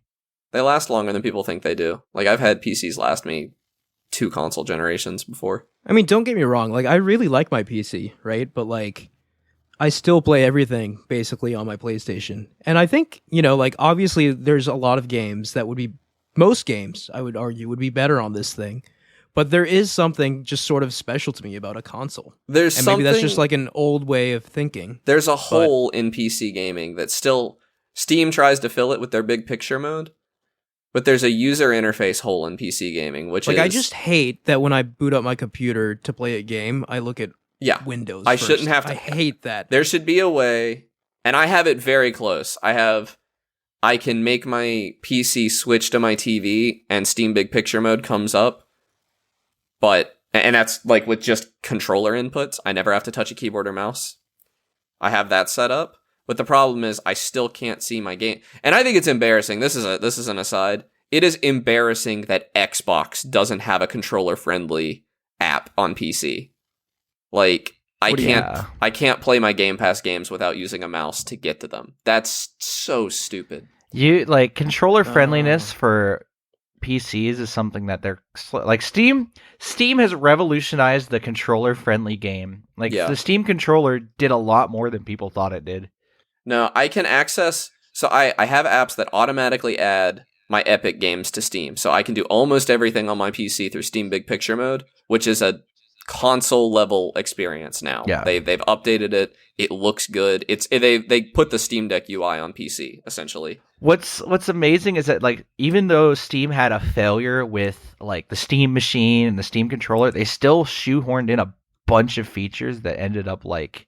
Yeah, they changed completely the game. Changing the game. Like, actually, the Steam controller added Steam native controller support. That might and be now everything's supported. It is insane to me that Xbox controllers don't have a gyroscope in them. The idea of playing a first-person shooter without gyro controls on a controller is, like, sickening to me. I don't know if that's a hot take or not. I've never used gyro controls, so I can't really tell. I think a lot fewer people use gyro controls, but it should be a feature that I think is in a controller. The only reason people don't use them is because, like, they're not used to them. Like, games don't... There's a weird word to use, but I feel like they should be shoehorned. Like, Splatoon players use gyro because a lot of Splatoon players didn't start with other shooters. Like, it's a lot of people that started with a game with gyro controls, and they love it because it's way more accurate than a stick. Way more accurate. It's almost mouse and keyboard parity level. With mouse. Yeah. Which mouse and keyboard, like, many people will doubt, like, oh my god, it's not as good as a controller, but it is. You have point-to-point contact at the highest level. I don't think anyone's debating that. Oh, right? You'd be surprised. There are people who are really confident in their ability as controller players. I mean, controller with aim assist can beat mouse and keyboard, but... Yeah. You're definitely way more precise with mouse and keyboard, but my hot take is I would take a controller every time, just because I dislike using a mouse and keyboard. Except for very few games. Very few, like certain strategy games and stuff. That's a decision I have to make at game time with every decision. And some of the hardest ones to make, one of the hardest ones recently was, like, because I knew I was going to get muscle memory. I started playing Returnal, which I'm going to talk about later. And I was like, is this a controller game or is this a mouse and keyboard game? And I ended up landing on mouse and keyboard just because it was a fast-paced shooter and I wanted to be accurate. And I think the aim assist would have been enough, but I'm just bad with a controller. So, and I'm loving the game. I'll talk about that later, but No, mouse and keyboard. And I'm sure I'm missing some stuff on controller, like the rumble and stuff. Yeah, the haptics. Yeah, but I don't have a DualSense anyway. You don't have a DualSense, yeah. Yeah, But you I can. don't That's the really other thing. Like, mind you can use a haptics. DualSense on PC, and Yeah. a lot of games have full DualSense functionality on PC. Yeah. Like Including the haptics. Steam actually has full support for it, and it can remap the controls to it. I do believe. Yeah, it can. So it's very nice to have in-house native solutions to all of these. Where it used to be to use like a DualShock 3 controller on PC, you'd have to download a tool and then make it fake that it was an X input driver. that was such a pain. And it was such a pain. Yeah, a lot of the, like, objectively, the experiences are just becoming more and more aligned across, like, all platforms as things go on. Yeah, we're slowly reaching, like, I want to say the PC console singularity where they're indistinguishable from each other. I think next generation. I am so glad crossplay is like a standard now. I think every game should have crossplay. I think it should be optional. You should be able to turn it off. But that's a frigid take. yeah, I could fully it's see that cold. like Yeah. Xbox won't release a console next generation, and they'll just release Oh, their yeah, own for branded Xbox, PC. I mean, I have so much to say. Like, Xbox is so fascinating to me right now. What Yeah. with the acquisition, like, that could be a whole episode in itself. But yeah, like, Xbox is in a really weird spot right now. I don't know. Like, I think they're they ahead care of the about curve software. now. What do you mean? They're ahead of like the gaming trend curve at this point, and I feel like that's giving them an up. They're looking far enough ahead that they're in a position to make a ton of money. Is what I think you're saying, and I agree. They are realizing that like, hey, consoles aren't forever, but having a service that people just pay to play games. The fact that my Samsung TV Absolutely genius. without a console, all I need is a controller, and I can play Xbox Game Pass on my TV with no other hardware. Like, They you got don't me. need an Xbox That's- anymore. So, you, yeah, I you guess- could I just guess pay this is for another Xbox hot Game take. Pass and get everything. I really dislike that model. Like, I love having a physical device dedicated for one thing. I do too. And I also like, I will be very sad if ever there's a day that they have stuff on Game Pass that I can't buy. That is a step too far. However, Game Pass as a model to like try out a lot of games is wonderful to me. And I feel no need to buy them. I will buy them very cheaply if they ever get removed from Game Pass, and they'll be on sale by then.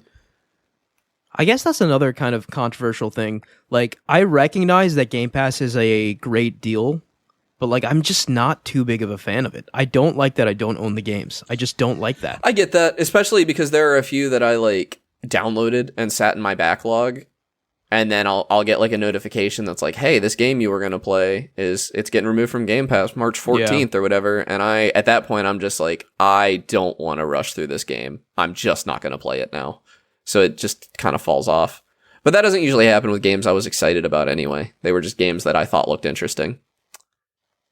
I do have a weird thing that I kind of agree with you. Like, you lent me a whole PS4 and Bloodborne for like an entire summer one time. Yeah. And I played it for all of 1 hour. But when I don't own like the stuff, I don't play it. Like, I don't like borrowing games. It is a weird, and I think it's more of a mental thing than anything. Oh, it's like, 100% a mental It shouldn't thing. matter. It shouldn't matter, but it does for some reason. I ended up going out and buying a PS4 to play Bloodborne. Like, Yeah. even though you had given me every opportunity not to do that. And which is genuinely, it's the only game I have on PS4 that is still stuck on PS4. Every other game that Oh I my own on God. PS4 I have on PC now. Spider-Man, Please. Persona, Uncharted. From Software, please. Yeah, I know. Please free give me the Bloodborne. 120 FPS Bloodborne experience of my dreams. My God. so I can like, finally finish that game. Because the the idea of going back to the PS4 and playing it at 30 it's FPS just not is doable. upsetting. It's like one of From Software's best games, and I'm never going to touch it unless they update it. I know. But like, they know. They must know, and it must be coming. Like, I have to believe that. It's going to be PS5 exclusive, though, I I bet. have to believe that. Like, maybe they like remake it like they did with The Last of Us, which is, I guess it's been 10 years, so Yeah. maybe it's not too far out of the realm of possibility. But like, because Bloodborne is a Sony IP, so it would be exclusive to PlayStation. At least time. But At least it's not coming to Xbox. Yeah, I could see it coming to PC. Yeah. Oh, I hope so. Because I also... That's wishful thinking. I don't know if this is a hot take, but it's something I want to bring up. 60 FPS isn't the number to beat anymore for me. 40 FPS mobile, 120 FPS. Yeah, 120 is like the golden number now. Yeah, I preferably so, would like, get closer to 165. That's what my monitor is at, but I would 120 on my prefer TV. 120, of course, but like, let me just put like 60 is a requirement, right? Yeah. Like, I will not even play the game now if it's not 60 frames per second. Unless it's If portable. it's 30 frames, or yeah, unless it's portable. Yeah, that's a very important point. Because on my Steam Deck, even games that are hitting 60 FPS, I knock them down to 40 sometimes, with the exception of like super fast-paced games. I knock them down to 40 just to save battery. And I don't know if it's like that's probably also a mental thing, just because I grew up playing like Game Boy and DS and stuff. It's a compromise I'm willing to make for battery life for... But and plus, I just straight up, it doesn't bother me as much. Like, Yeah. it actually bothers my eyes when I'm seeing it on my TV, but it doesn't bother me when I have it on like a handheld. But 60 FPS is, like you said, it's a requirement. It is not a nice thing anymore. Like, 60 FPS is good. People will always try 120 to make the FPS is argument like... that 30s, that I can only see 30, but you can tell. I refuse to believe that. You can Like, tell when a game's I think- not at I the think I frame rate could it's supposed to literally be. sit any human being down and flip between 30 and 60 FPS on a game, and I think they would be able to tell. Even 120, I'm starting to be able to tell when something's not. Yeah, 60. Oh yeah, I can tell 60. I can tell 60 someone- to 100. I cannot. Once we're past If someone 90, if someone tells me they can't tell between 60 and 120, I believe them just fine. That's fine. I do believe it, but I can do see not. it. I do not believe you if you say that you cannot tell between 30 and 60. Granted, like if you're not sitting right there comparing them, then maybe yes. But like if I'm playing a 30 FPS game and flip it to 60, I do not believe you if you say you do not see that. This is my other thing. I think 4K upscaling is fine. Me and Evan were watching the Game Awards, and he says to me, "This is 1080p. You need to find it in 4K." Like, like it's funny because I did say that, but I do agree with you. Like in most situations, like using something like FSR or whatever, I'm super pro is FSR more than DLSS. okay. Like it looks incredible. Yeah. I there feel like are games that in don't a do it lot that of well, gaming but- spaces, there's just like this crap on the pores mentality. No, I And- mean I'm rocking the top of the line AMD card, which is not a 4090, I know, but like I use FSR in pretty much any game that it's available in because most of the time it is a consequence-free frame rate boost. Like, and that's usually what gets me from like 60 to 100 to 90 or 100. And like, at least with this group, I don't think this is a hot take at all. No, I don't think so either. I It's totally just- agree with everything you're saying. it's just something I wanted to throw out. I think it might be a hot take that like 60 FPS, I'm not impressed by it at all anymore. Yeah, it is. I think if you are not reaching 60 FPS, there's a problem. It's not. Yeah, like when I heard like I briefly I considered playing Gotham Knights because I was like, okay, the gameplay looks kind of cool. I saw it was 30 FPS only on console. Absolutely I was like, not not. a chance. No. Never. I'm never gonna touch this game ever. No. The only way you can remotely make me even consider it is to add a 60 FPS. Yeah, just make the game uglier. Like, yeah. because I don't think. But that's the other thing with Gotham Knights. It's ugly to begin with. It's like, not literally, ugly. It's not as literally good as. Arkham Knight looks better, and that game came out like 8 years ago. Arkham Knight has better water, but like I watched some footage. It's not ugly. It's not amazing, but it's not ugly. It's not 30 FPS. It does not look like a AAA 2023 game. It definitely doesn't look like a AAA game that should be running at 30 FPS. Exactly. Yeah. That thing should be hitting 60. Something is wrong with Yeah, like if you put it next to Elden Ring, it. Yeah, I don't know. Do we? I do think we're getting a little locking long in frame the rate. tooth here. Yeah, we're getting. Yeah, I mean, we've been I don't know. We've gone been for a while, actively so- engaging in conversation this whole time. That's true. Yeah. But I think like 60 FPS. It used to be this. Oh wow, consoles can't do that, and now just don't lock your frames. Never do it. I don't care. Don't link I your don't- stuff to game logic to frames, and maybe we'll be fine. I In agree. Don't lock game 2023. logic to frame rate. I don't agree with that. You should never lock frame rate because a stable 30 is better than bouncing between 40 and 60. I think like that is an outdated game development method. Is locking frame rate to to physics. I agree. Like, it worked back in the day, but in the days of modern technology. And I think when variable refresh rate is available, there's no reason to lock frame rate. But I think you can't assume variable refresh rate is still something it's just not available to everyone yet. A lot of people don't have it. And if I'm on a variable refresh rate monitor or TV, which I am 100% of the time, I don't care. Well, I guess other than my Steam Deck and Switch, but I don't care if the frame rate is bouncing around a little bit. It doesn't really bother me. If I am on a fixed refresh rate, then like those frame timings, you feel it when the frame rate changes. So it is better to have a stable frame rate than a high frame rate, in my opinion. Like, there's a lot of games that'll be like, oh, they're locked to 30. And it's like, why though? This is a PC port, and it doesn't look great. But I lock Steam Deck games to the lowest average frame rate, typically. So even if I can get like 35 to 40, I am going to lock my refresh rate at 30 probably, so that I have a consistent experience. And like the Steam Deck gets away with it because it's small screen. Small screen, you can kind of get away with bad frame rates. You're right. Yeah, because it helps. It's less of the size. Like on a full size monitor, you can tell, but on a small screen, you really can't tell what the frame rate is anymore. It's just that, like, as we move forward, there's really no reason to do a lot of the things that you used to do with game development. And consoles support VRR now, right, Amit? Doesn't the PS5 support it? Yeah, I use VRR all the time. Yeah, it's excellent. It's such a good feature. All right, are we all tuckered out now? I think Do you have anything else? Yeah. I'm ready to talk about some games I've been playing. All right, why don't you kick us off?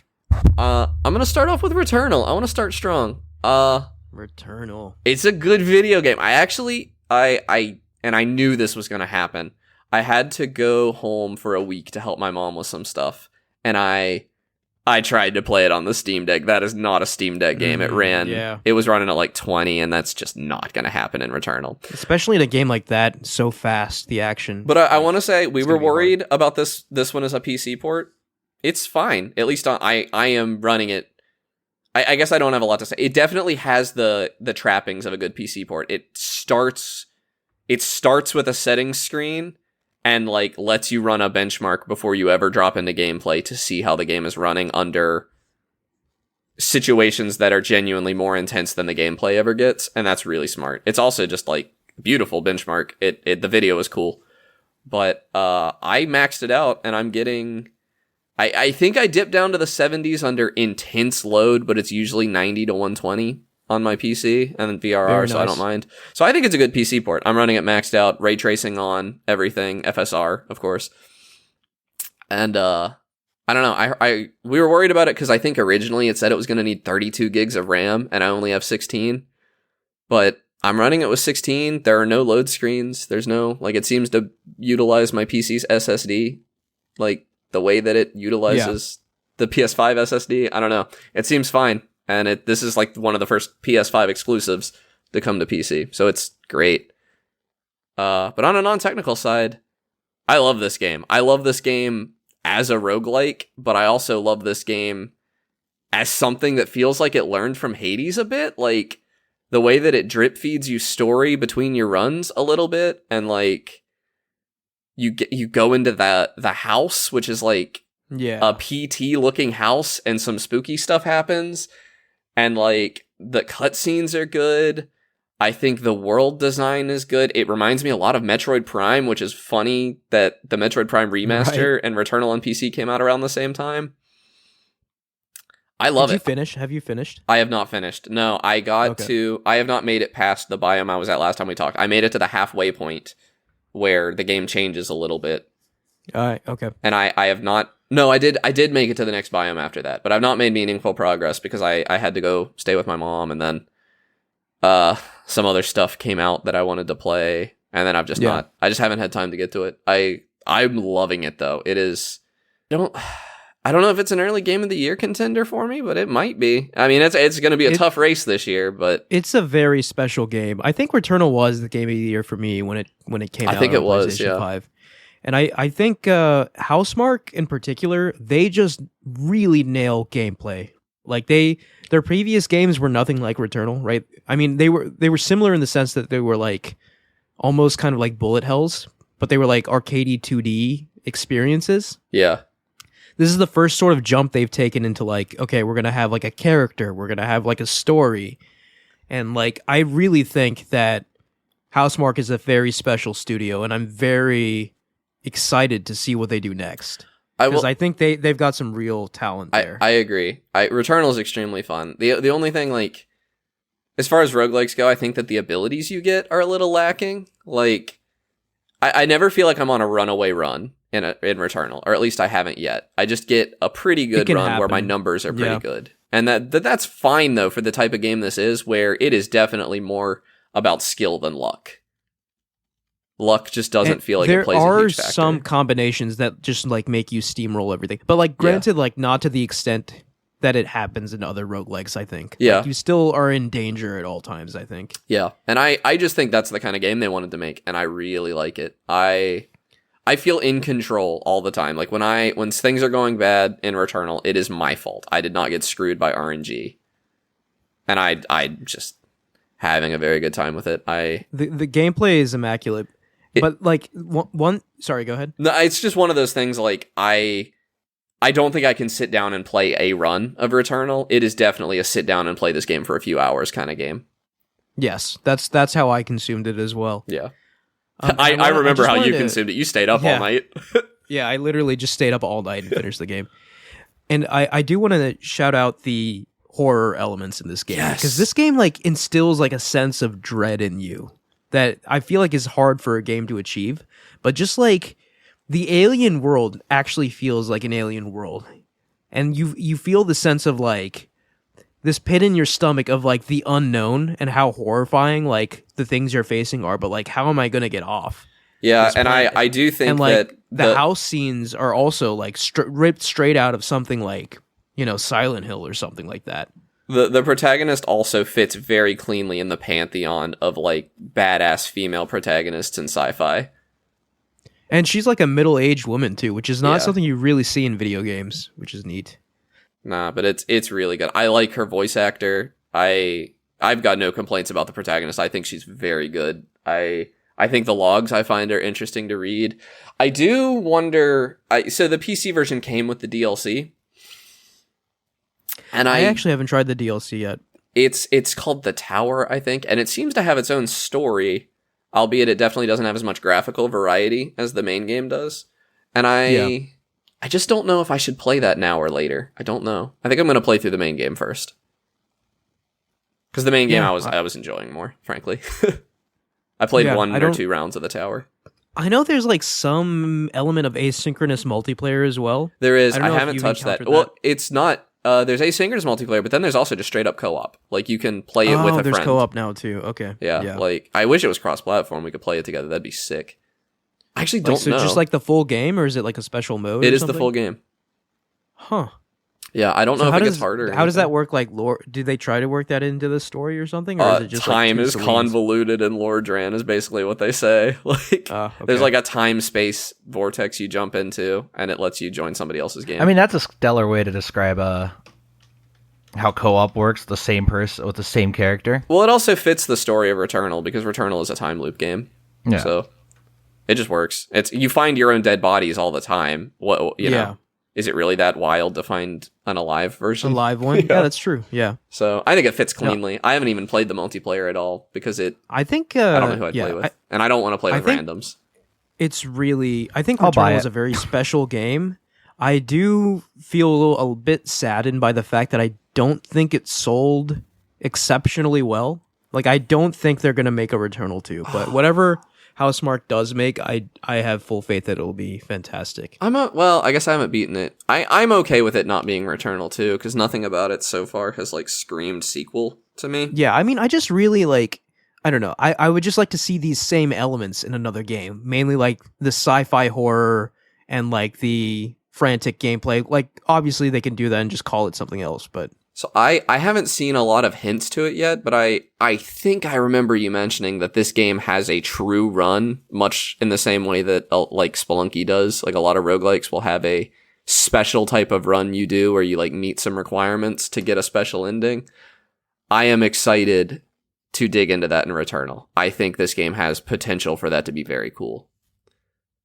I really hope it exists. Yeah, I'm just trying to I'm like trying to remember because it's been so long. Yes, there is something that you can only see when you fulfill certain requirements after you beat the entire game once. I'll just put it that way. Okay, that's what I'm hoping for. Yeah.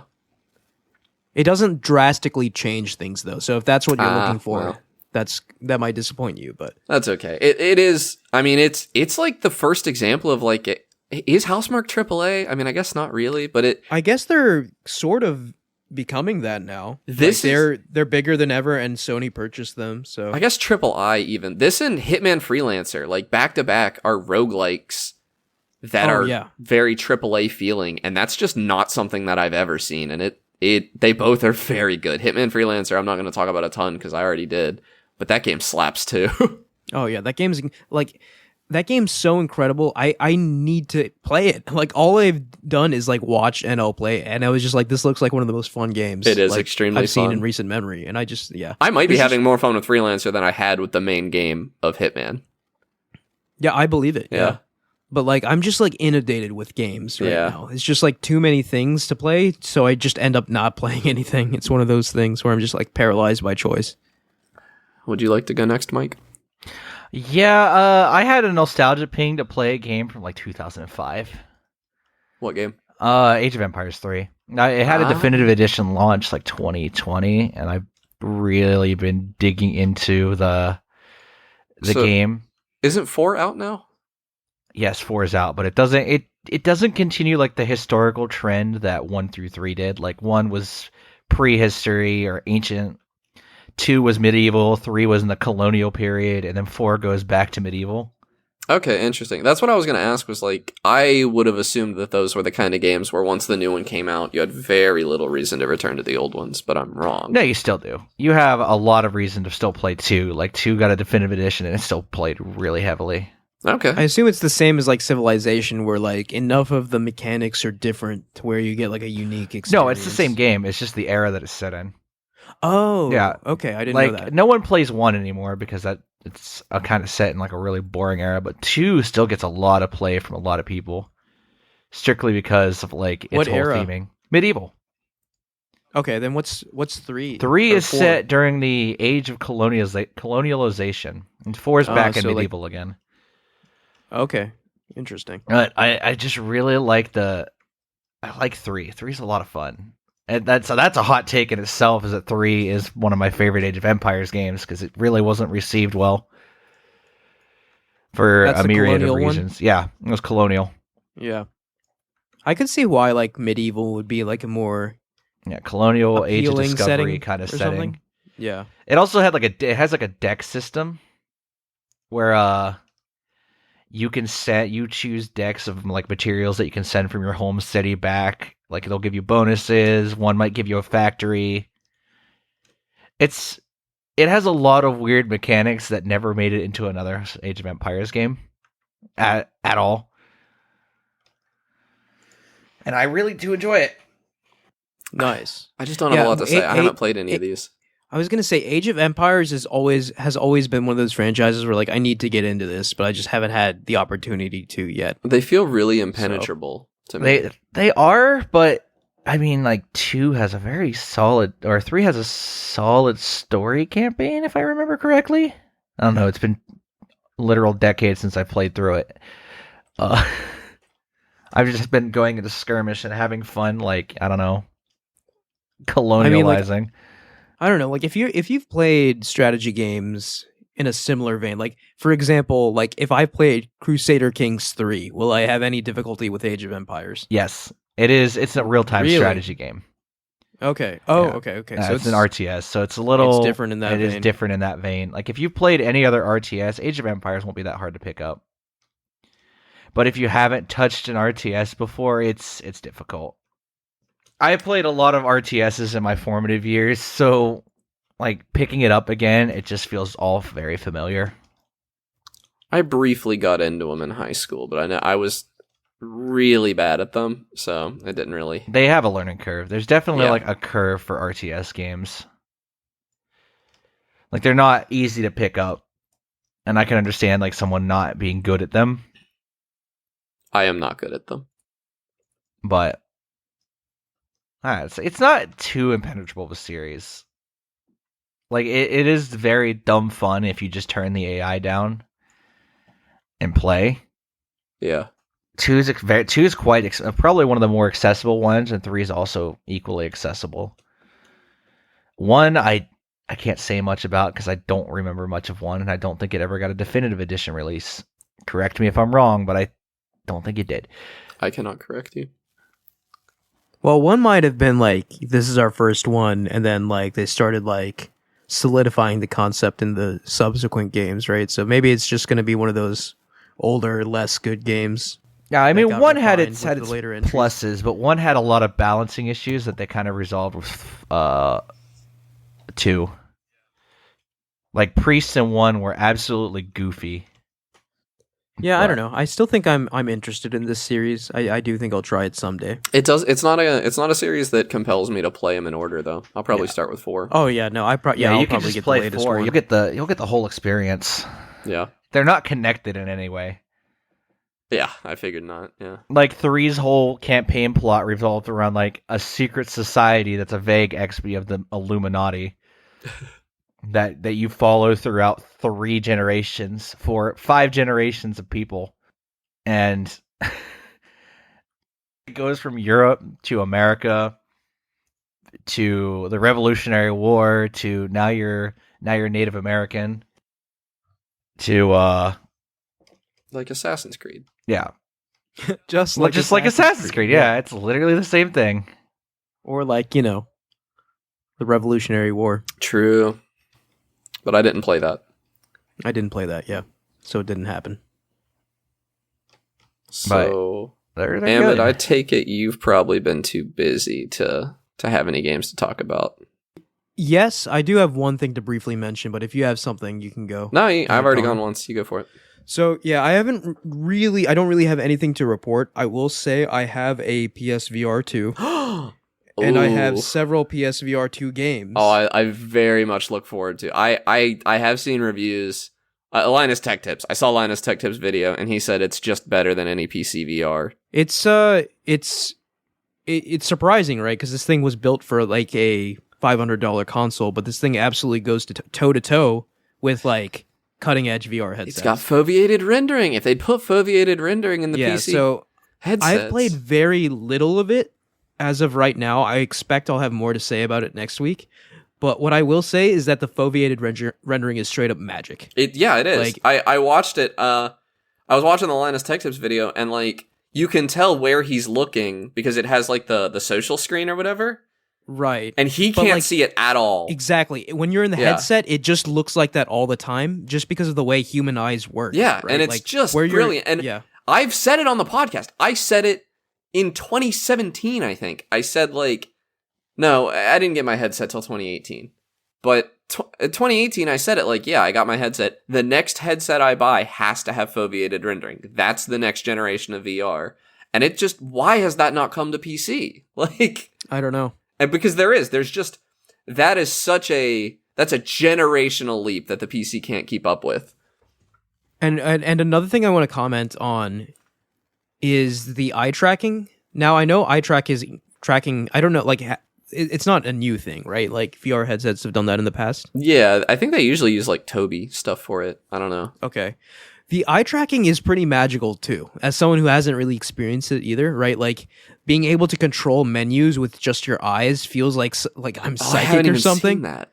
Yeah, like for example, when you play Horizon Call of the Mountain, you bring up the menu and you just like look at the option you want to select and then just hit X, right? And Yeah. it just works. Oh, that's It feels creepy almost. that's Like it's so like cool. I mean, that works the same way the Yeah. foveated rendering does. Like, you oh can't- yeah, that's how the foveated rendering Yeah. works. It's just like it's calibrated to track your eyes. It's making me so. Oh, I want it so bad, but I don't want to spend. And it's $500. Like, $1,000. if it came out, if a headset with the features of PSVR 2 came out for $500 on PC, I'd buy it immediately, like without thinking. But $1,000 for a PS5 Yeah. and a headset when the game selection is still so limited. Ugh. I don't know. Yeah. And yeah, so I'll have a lot more to say later, but I will say, like, initial impressions, I was just like, wow, this thing is really special.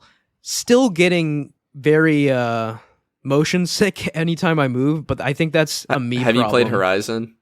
Yeah. I hear that game is like the that's where I vomit got motion comet. sick. Like, It's very cool, but like the second like I started moving, I was just like, I have to take this thing off. no, I saw, Like, the Linus Tech Tips video said, like, this is going to be a lot of people's first VR experience, possibly, and it's gonna make them sick because they just didn't bother with any motion sickness features in Horizon, as far as I could tell, which is wild because Sony is usually so big about accessibility. Yeah, so I think a lot of it has to be like my VR legs too, which are not good. Like they're really not good. Yeah, but you 'Cause, just like, can't assume people have those. Like, Yeah. But what I'm getting at is I think like, you know, after 5 or 10 PlayStations, I don't think it'll bother me anymore, but right now it does. I agree. Yeah, I think you'll get better, but not everybody does. So I don't know. I feel like they should have thought about that. Well, I hope I am one of those. Yeah. 'Cause that would suck, not being able to use this thing. But like I did try out a couple, I think only one other game so far. It was like a nice chill, like it was Kayak VR, Yeah, that looks fun.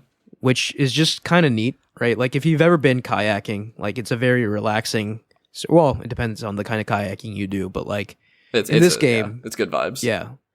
I like, mean, yeah. VR for me as an evolutionary freak, I don't get motion sickness. I never have. That's You're great. so I wish I was. lucky. that I too. wish Yeah. I I wish worked in everyone could VR. experience this. I but, made like, a VR program for work, and I was like getting so sick I had to lay down. Like, I think the Yeah. only game that made me remotely like resembling motion sick was Phasmophobia, but that's because it's just that not game was great. pretty pukey. Yeah, I loved it. Though, It in makes VR. me dizzy, but that's about it. Have you And ever I- gotten motion sick from gaming at all? No.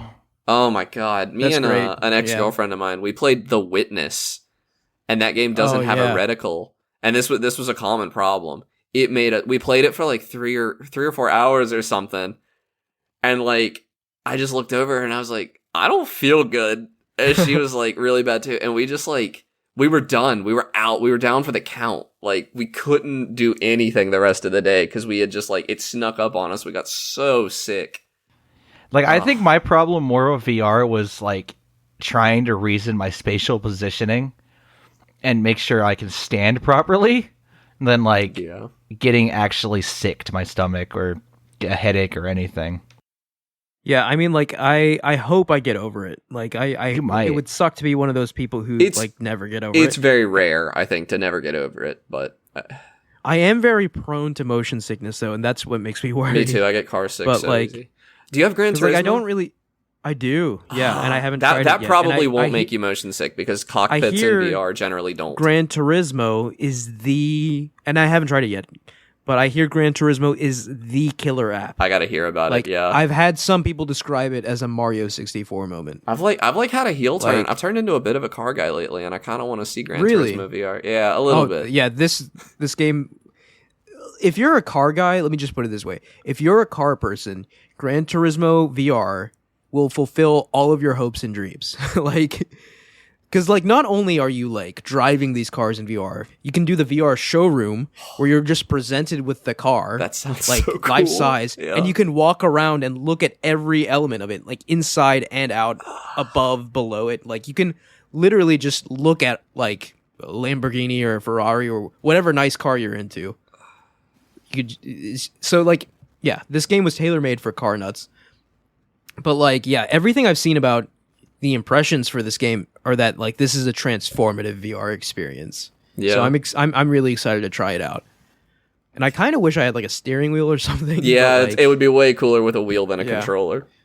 DualSense will have to do because I'm not going to use the two. You Sense can't. I don't controllers think. for that. Can you?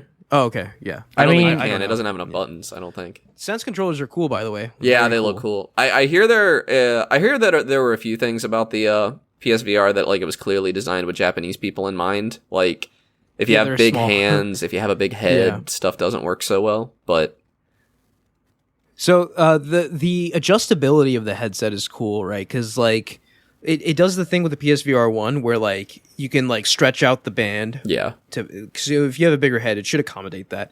But another cool thing about this one is that you can actually tweak the distance of the lenses. Oh, the to each other, IPD, right? yeah. So yeah, the IPD. So you can make them wider, or narrower, and stuff. So it really can be tweaked to sort of fit to your face. Yeah. And another really cool thing, I don't think I knew this beforehand, but this thing does support room scale VR.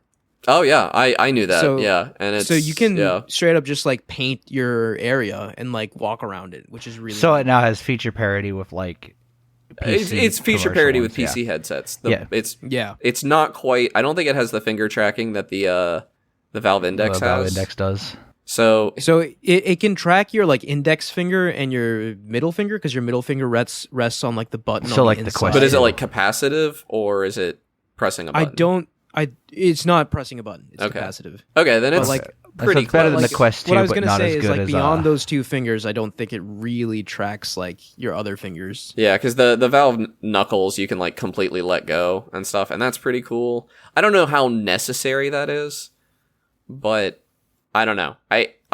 It annoys me that there's not a be all end all headset. Like there's a compromise on any headset you get right now, Yeah.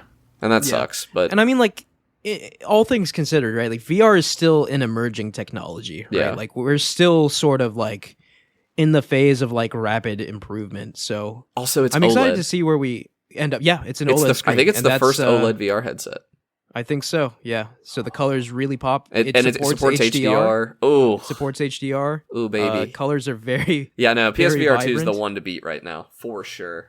Yeah. And And I at guarantee that you price PC will point- catch up. I Yeah, think of it course, will. yeah. There's a lot of stuff in the VR pipeline. Apple has something coming.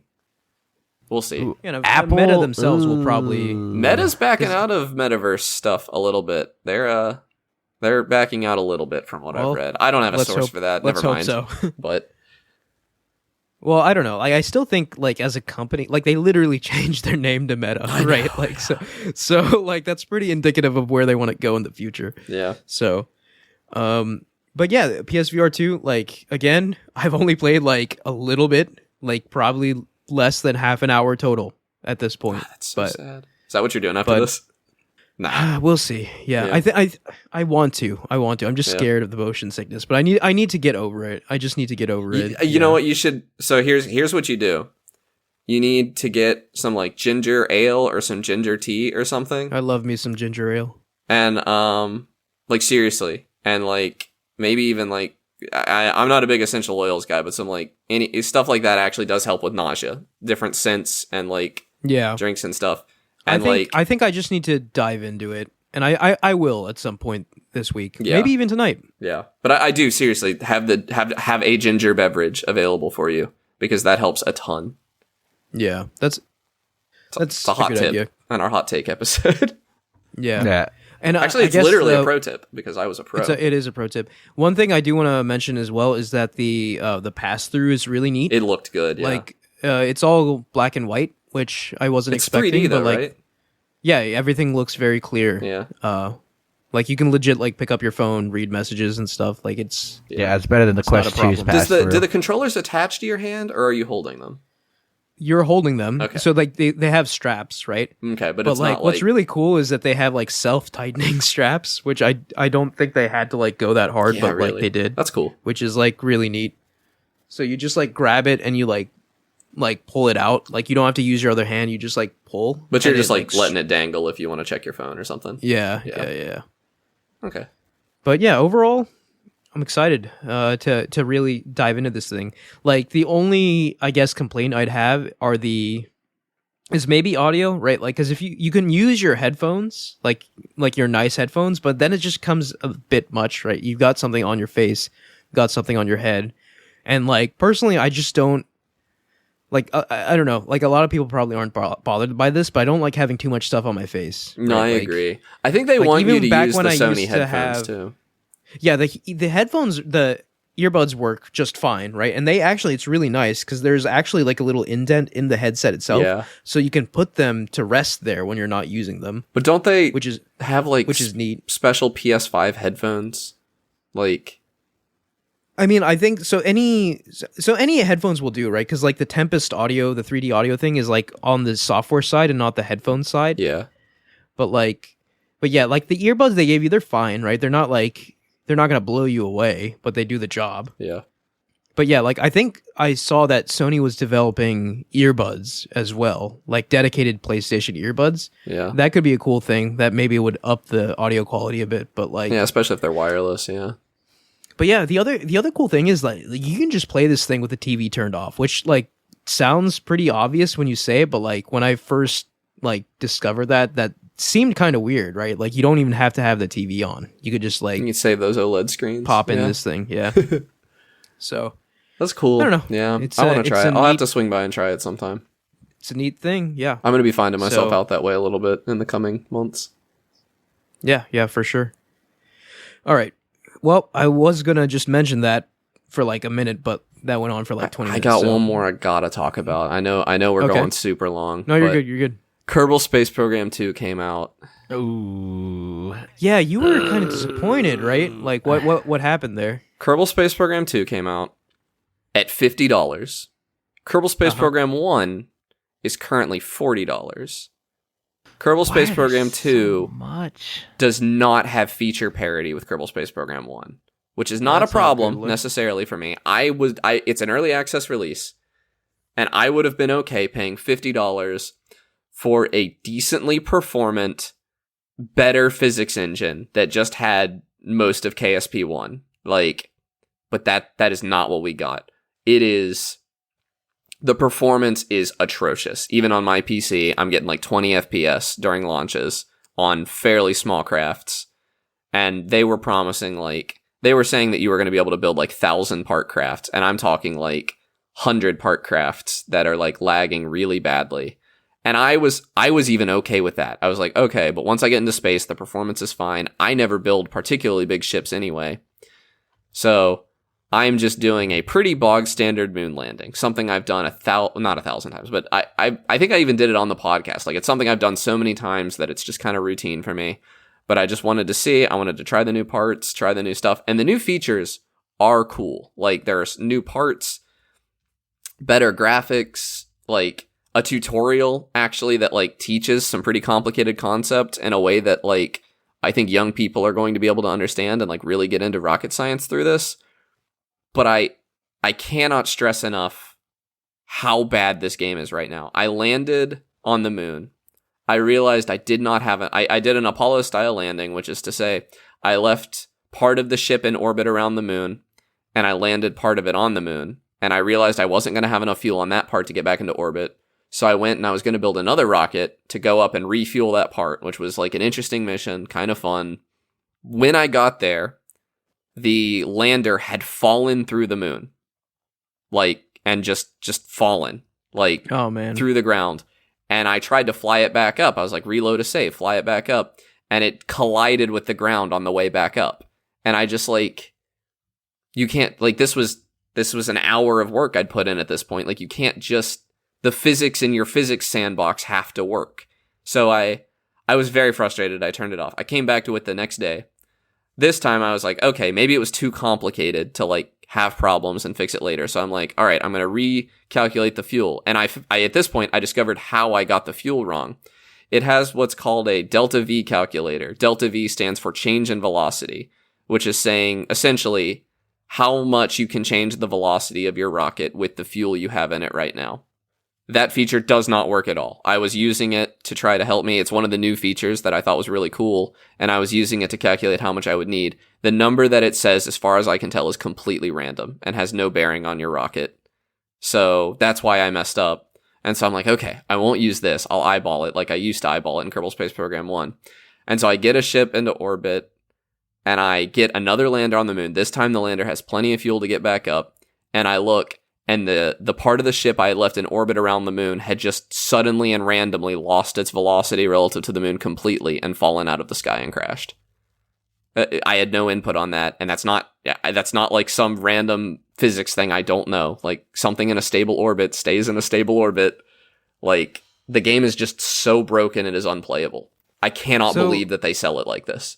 It's embarrassing. I'm curious, right? Because you'd think these mechanics, like just So like you what said, I'm hearing staying in a is stable orbit should have been in the first game as well. It right? was, Like, I yeah, don't no. understand This it why is. game they're is broken in worse than second the game. first game in every way but graphics. like the first game can be made feature palatable with the second game with just a couple mods. Yeah, And yeah, that's I did that, but terrifying.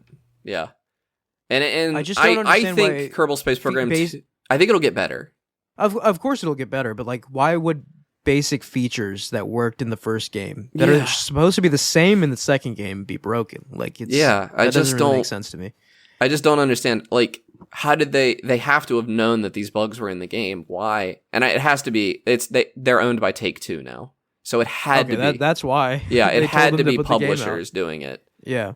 But I just don't understand. Like, this is a game that has a niche audience. There are not that many people that want to have to know about rocket science to play a video game. Yeah. So I think that disenfranchising any of that niche audience with a launch like this is such a dangerous thing to do. Like, there's no guarantee those people ever come back. And the people I feel really bad for right now, and I've seen it, it's been rough, are there are people that are career YouTubers making videos about Kerbal Space Program, and their audience wants Kerbal Space Program 2 videos, but it's just impossible. Like, you can't do, like, the moon landing I was doing is a very simple mission. Like, getting to another planet is like an order of magnitude harder.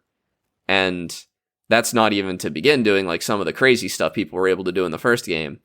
And I can't imagine the stress I would be feeling if I had to like fight physics, which is the challenge of the game, but also fight this broken version of physics that is not consistent in any way. I don't know. I just can't believe they released it like this. And allegedly, there's an update in the next few weeks that's going to fix it. But if it was fixable in a few weeks, why did they not delay the game? Yeah, like It's just insanity to me. And $50. That's a shame to hear, especially because I knew this was like one of your most anticipated games. Yeah, no, Kerbal Space Program 1 is one of my favorite games of all time. I a fun love game. space. Like I think my love of Outer Wilds would have been less if not for my love of Kerbal Space Program first. Like, it is so disappointing to me that this game is in the state that it's in. And this is after, it was supposed to come out in 2020. This is 3 years of delays. So it definitely sounds like there might be something fundamentally wrong with the game, right? Like if it's been delayed 3 years and it's still like Granted, this, right? COVID Like, happened, but yeah, like 3 years. That's a whole dev cycle for like a game like this. Like, it's an indie something game. must have gone wrong. Yeah. In development. terrifyingly Yeah. wrong. No, Are they like on a new engine or something, or like they're in Unity again. And as far as the Okay. data miners can tell, they said they were going to break away from the Unity physics engine because the Unity physics engine has huge issues with floating point numbers when you're working with numbers as big as you have to. They're saying you're going to have interstellar travel in this game. Those numbers get gigantic.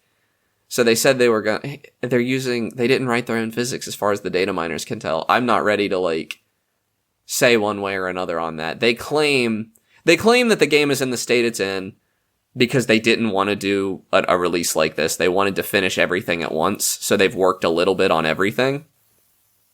And the data mine points to that being the case. Is this early access? This is early access. Okay, then I'd kind of Early access should Then not be what's- broken. that I mean, but like the definition of early access has warped in recent times to mean like you can just put the game out in whatever state. But like, and just like say I it's said, early access, I thought it would be like not quite everything Kerbal Space Program 1 had, but a couple new things that work. And it just... Essentially, you got like an alpha of the game or something. Literally. I played Kerbal Space Program in alpha, and it was better than this. Like, Yeah, Kerbal Space Program in Alpha had functioning physics. Yeah, I just don't understand. Like everything. Yeah, I mean, there it's was just the like Kraken, but like the Yeah. Kraken was funny. It's the loosening definition of early access, It's right? just- Like early access means broken to me. Like it really just I never purchase an early access game because like this kind of thing is way too prevalent nowadays. But I don't know. Like, the full game is not going to be done for at least 2 years. I can't even imagine it. Even if this version had been functional, I would think that the full version wouldn't come out for another 2 years based on their roadmap. Man, because that sucks. It's a lot to add. They've got to add colonies, interstellar, multiplayer, and I think one other thing, and none of that's in the game right now. Although some people are theorizing that some of the multiplayer code is why the physics don't work, is because that multiplayer code is there but not finished. And I don't know. Is the feature list just mods for Kerbal Space Program 1? I mean, essentially, but they're gonna work better than the mods, ideally. Like, even I've played modded Kerbal Space Program 1, and it doesn't feel like a cohesive game anymore once you mod it to that extent. That's what I wanted from Kerbal Space Program 2, is like take some of these features, and they hired modders onto the team. Like, yeah. So I was just hoping for a consistent experience that makes sense and goes online. It made me want to go back to Kerbal Space Program 1, and then I did that, but Kerbal Space Program 1 is just... The career mode in Kerbal Space Program 1 kind of sucks. And it's awful. I hate it. Like, the plan for the career mode. The plan for career mode in KSP2 actually sounds fun. It's resource-based instead of money-based. So, like, you're actually gathering resources, shooting them into orbit. You can have, like, orbital vehicle assembly. I think the problem with, like, KSP1's career mode is that it's, like... It kind of punishes you for just... Yeah, it's super grindy. Yeah. I felt kind of punished, even with my mods, because I have mods that reduce the science gain. I just felt punished. Yeah. Like, I'd rather just do science mode, because it's... I just can't... I cannot overstate how disappointed I am with Kerbal Space Program 2. I think it'll get better. Hell, it might be better a few weeks from now, and if it is, I'll report, because I didn't refund the game. I'm gonna play every update as it comes out, because I just love this series too much to accept. I mean, for your own sanity, it might be better to just... I uninstalled it. Forget about it for a couple years and then come back. Like, hopefully it undergoes like a No Man's Sky-esque transformation and just becomes what you want it to be. It doesn't need that much. Like, I don't need the performance improvements. I have the beefy PC. I can run it well enough to play. It's not a first-person shooter. I don't need 90 frames per second in this game. But, like, if they can get the physics working, then this is a fun game, even with its, like, low features. But... God, guys, like, really? Like, fell through the moon. Like, that was like some Kerbal Space Program early alpha style stuff. Yeah, it was just very... The thing is, the code was already there. No, because one of the reasons to make a sequel was that they wanted to start from scratch. Rewrite the entire code base. Yeah, because stuff like Interstellar was really pushing the Kerbal 1 engine. But... there's no evidence that they fixed that in this rewrite. Yeah. I don't know. We'll see. I have high hopes. They definitely, like, there are improvements. Like, the way wings work, they made wings, like, procedural. Like, you change values instead of picking different wings. That's, like, better. That's a huge improvement right off the bat. And, like, the Delta V calculator, once that is working, oh my god. Like, there's stuff I didn't want to do in Kerbal Space Program 1 because I didn't want to get out a calculator. And now, like, now that it's just doing it for me, like, yes, there are missions I would not have gone on that I will do now. So, I don't know. I will be talking about it on the show again, almost certainly, within a month. But, boy, howdy, am I not happy. Yeah, you definitely don't sound Yeah, happy. That's a shame. Yeah. Hopefully they can turn it around, because... yeah, like that's a pretty unacceptable state to launch in. All right.